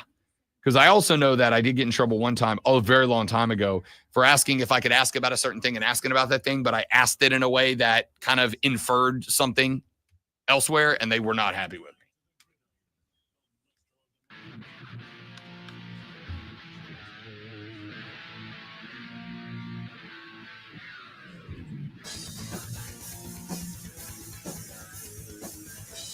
The Rob Brown Show back on your radio. It's the Fan Upstate. Rob and the great one, Lonzo, with you, wrapping up the broadcast. Got a little over 10 minutes left to go. If you want in on any of the topics that we have covered so far today, this agreement between ESPN and the ACC, ESPN picking up the option on the ACC's grant of rights. ESPN will air ACC athletic competition through the year 2036. Not a surprise. What is most interesting about this development is the fact that apparently the ACC is now engaged in conversations to create the revenue distribution model that Clemson and Florida State asked for before they filed their individual lawsuits against the ACC. Effectively, the ACC is saying we are going to look at the money that is brought into the conference. We're going to look at the schools that bring in that money, and we will divvy up conference payouts based on that. That's what Florida State and Clemson asked for. It looks like they are going to get what they asked for. If that is the case, the next question is, will they or won't they drop their lawsuits against the conference? If they do, the ACC has the opportunity to, not that they will, has the opportunity to potentially compete with the Big 12 to become the EEC, the Everybody Else Conference, or perhaps down the line, join the Big 12 as a joint major conference. We'll find out. But Clemson, Florida State effectively getting what they are getting, or getting what they wanted to get. Now they get to decide, do we still want to go through with this lawsuit that would put us on the wrong side of a conference that is, as mentioned, giving us what we wanted at this point. And I think that's going to be something that is going to be very interesting to watch develop. John Blau with the Post and Courier covers Clemson athletics. He will join us on Monday morning, that at 8:40 a.m. He has been following this story for its duration, effectively back to the lawsuits filed by Clemson and Florida State. We will get his thoughts on this development coming up on Monday morning at 8:40. Your NBA All-Star reserves have been named. Victor Wembanyama, in his second year in the NBA, is going to his first All-Star game. There are also some longtime participants in the mix. James Harden is going to number 9. Derek White going to Jaylen Brown going to number 3, joining Jason Tatum, who was labeled a starter earlier this week. So we'll talk about the NBA's All-Star game as we get closer to it on February 16th. A couple of players considered snubs. LaMelo Ball's averaging like 28 and some change a game this year. Did not get in. Ice Trey over in the ATL. Trey did not get in. That man's averaging like 23 and a dozen assists a game. Did not get in. Are they snubs, or are they just the only guys on bad teams? Are they the only guys? Did they deserve to get bumped because they stand out on really bad basketball teams in Atlanta and Charlotte? I don't know. Not that Atlanta's really bad, but they're just not. They had a big step forward a couple of years ago when they made the playoffs, and then they've kind of fallen back off ever since that. We talked about Zion Williamson. Sound clip from him earlier in the show where he said, I'd love to play back-to-backs, but I work for the Pelicans, and the Pelicans say no, and I'm going to roll with whatever they say. I said earlier, I think he's given off the energy of the guy who picks a fight, but then hides behind the bouncers once hands start to be thrown. I'm not a fan. Not a fan. So if you got any thoughts on any of those topics or anything else we talked about, 844-326-3663. Now, let me get to this. Thursday, 9:20s, we do Lonzo's Fight Club. In Fight Club, we talk combat sports. I believe, though I cannot say for sure, I believe we are the only radio show in the upstate that talks combat sports, boxing, MMA, and professional wrestling. I'm sure others mention it, but we actually talk about it more than just reading you a card. Now, the primary topic we cover in Fight Club is obviously professional wrestling, of which Lonzo and I are both big fans. We did it yesterday. We talked about this weekend's premium live event, aka pay-per-view, the Royal Rumble. It is my favorite event of the year on the wrestling calendar. It is an event that I put on my actual calendar months out in advance. The lady friend 2 nights ago was like, what's this Royal Rumble on the calendar? And I was like, that is your alert not to make plans on Saturday night unless that plan is watch the Royal Rumble. When we got done with the show, I had a couple of text messages on my phone. One of those text messages said, honestly, what is your feedback from your audience about professional wrestling on the radio? The other text message that I got was a text message that said, Rob, professional wrestling ? I love you, ... but grow up, ! Well, new listeners, apparently. Both new listeners, because you could not have listened to this program in this iteration and probably in other ones where wrestling references didn't happen all the time. My favorite thing is how many times wrestling references are made by people who don't know they're making them. To be the man, you got to beat the man. Ooh. So check with Detroit on that. The response that I gave to both of these individuals was the same thing. Number one, response is pretty good.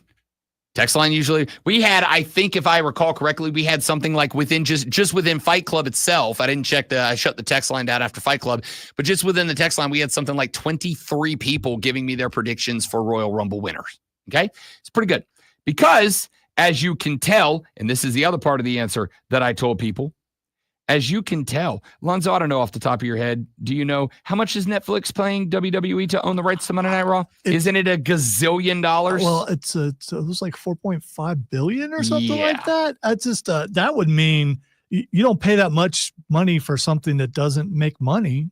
I'm just that's what I believe. WWE sold the broadcasting rights to Monday Night Raw to Netflix for north of multi-billions of dollars. TKO, which is an investment firm and sports organization. It is the same organization that owns the UFC. Stepped in and bought WWE outright as a company a couple of years ago. Also paid multi-billions of dollars in order to acquire that intellectual property. Now you can say what you want about how dumb it is or how it's whatever, but people who have one job and one job alone, and that one job and one job alone is to create massive amounts of wealth for their investors based on their investments, those companies are handing WWE billions with a B of dollars in order to broadcast professional wrestling. If you go look at the popularity of podcast charts, you can do it for Odyssey, you can do it on Spotify, Apple iTunes, whatever. You will rarely have to scroll down outside of the first page of results before you will see your first exclusively wrestling podcast pop up. Podcasts like Busted Open show up all the time. Why, oh, why do we talk about it? Why do people love it so much? Why are companies shelling out billions with a B of dollars in order to tie their name to professional wrestling? I have an answer. I don't know about you guys. There is nothing I love more than feeling emotion. Really, honestly, feeling emotion. I love a heightened sense of emotion. I love to be loved. I love to be excited. I love to be happy, overjoyed, enthusiastic. I love to feel things. To me, being able to not just have, but to feel that emotion, to be able to recognize it and to participate in it is the most human thing you can do. Sadness, happiness, joy, pain, grief, excitement, terror, whatever. Being able to understand and live in that emotion is the most important thing you can do. And I, for my dollar, have not to this day found very many things that compete with professional wrestling in its ability to make me feel things. I know it's scripted. So are movies. So are TV shows. Songs are written ordinarily about fake things. Of course it's fake. I know that.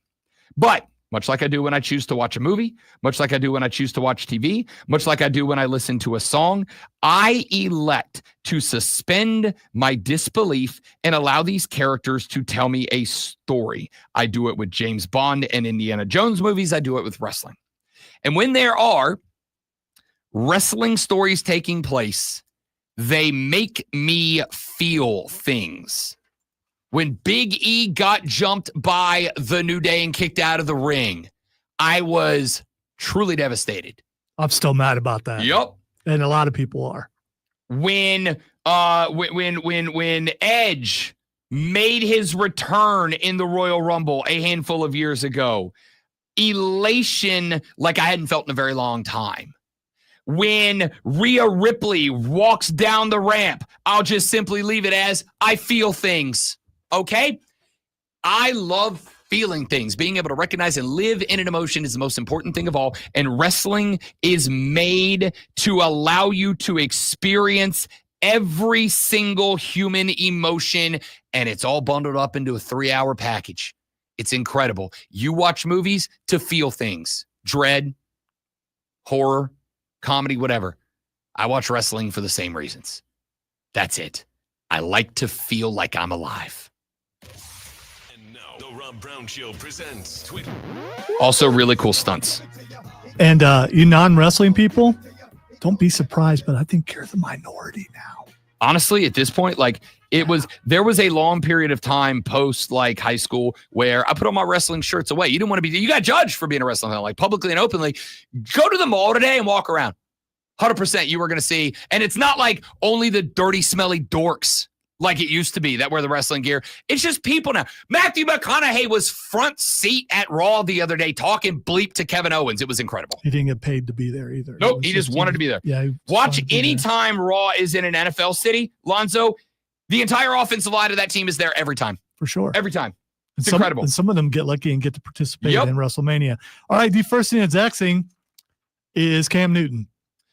Cam Newton is Xing. I saw this. I actually wanted to get to it. We didn't have the time because of that ACC story. Cam Newton said apparently on ESPN yesterday that if given the opportunity, he would not trade his most valuable player trophy in for a Lombardi. He would not trade the MVP to be a Super Bowl winner. And I got to tell you, okay.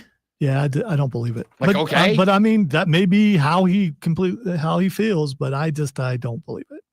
I believe, and I say he's the first one that I recall ever saying that. Most people play to win the championship. Yeah, but I also believe that most people say a lot of things because it's what's expected of them to say. Here's what he's saying. He's saying, I'm a me guy, not a team guy. That's what he's saying. And that's fine. You can be that. You could be that. I actually I'm going to give him a benefit of the doubt out here. Here's my thought. Cam Newton was with the Carolina Panthers. I genuinely believe the Carolina Panthers did in no way, shape, or form help Cam Newton. They basically said, we got a dude. He's a bruiser. We're going to put some guys on the other side, but we're not going to spend a bunch of money. We're not going to go off. Cam Newton didn't have a ton of talent around him. There was more talent in the earlier days of the Panthers. They got him to the Super Bowl, and he didn't win it. I don't disagree. But again, what do we say about wins and losses? Not a quarterback stat. There were 52 other men on the football field that day. That's what you say. 52 men on the football field that day. Yes, Cam didn't dive on the football.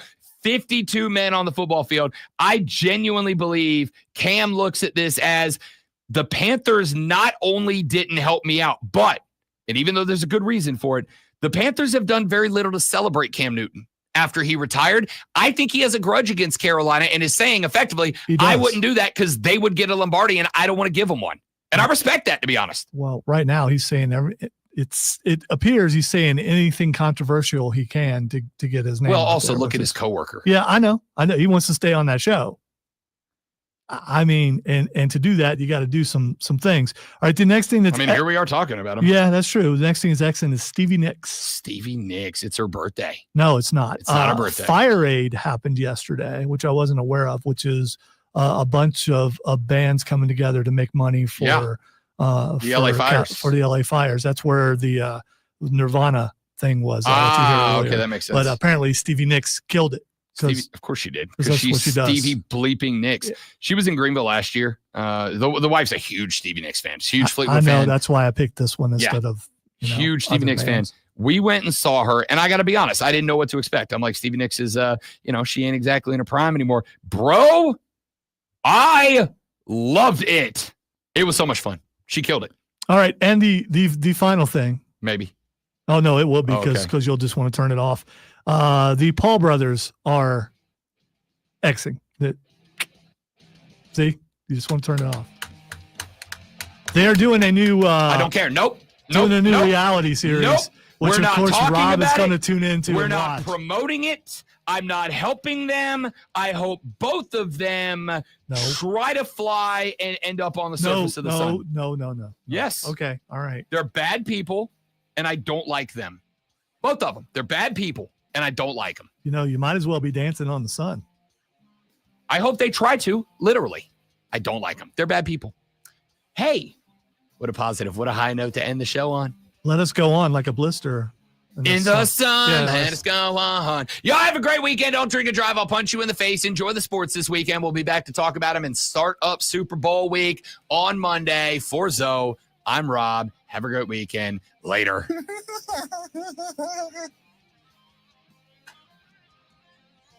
That's funny, Joe, and also true. It is also the BL smelling dorks. You are As correct. the three of us know for sure. Yeah. We've been in those situations where it's like, dude, come on. I mean, take a bath before you come. Seriously. It is. Some people have gland problems and they get in a sweaty atmosphere and they start to smell. I mean, but these people probably not. They just didn't bathe. Listen, you could have that problem and still be clean. And it's like if somebody shows up and they are very clearly clean and they have a mild scent, I'll be like, all right, that's unfortunate. Maybe they forgot some deodorant. Maybe they have a body issue. That's fine. It is another thing when I can see, and this happened last time wrestling was here, when I can see the 2 stain on the back of the drawers that are sticking up outside of your cargo shorts. Oh, all right. Did you really have to Yes. do that? Did you? I experienced it. I bleached it from my memory until this conversation started. You all have to live with that now Bleach too. probably would have taken care of that. Probably. Yeah, Bleach in my eyes.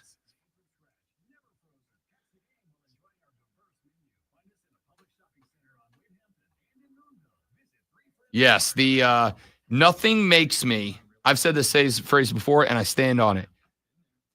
Zoe, I am not embarrassed for liking wrestling.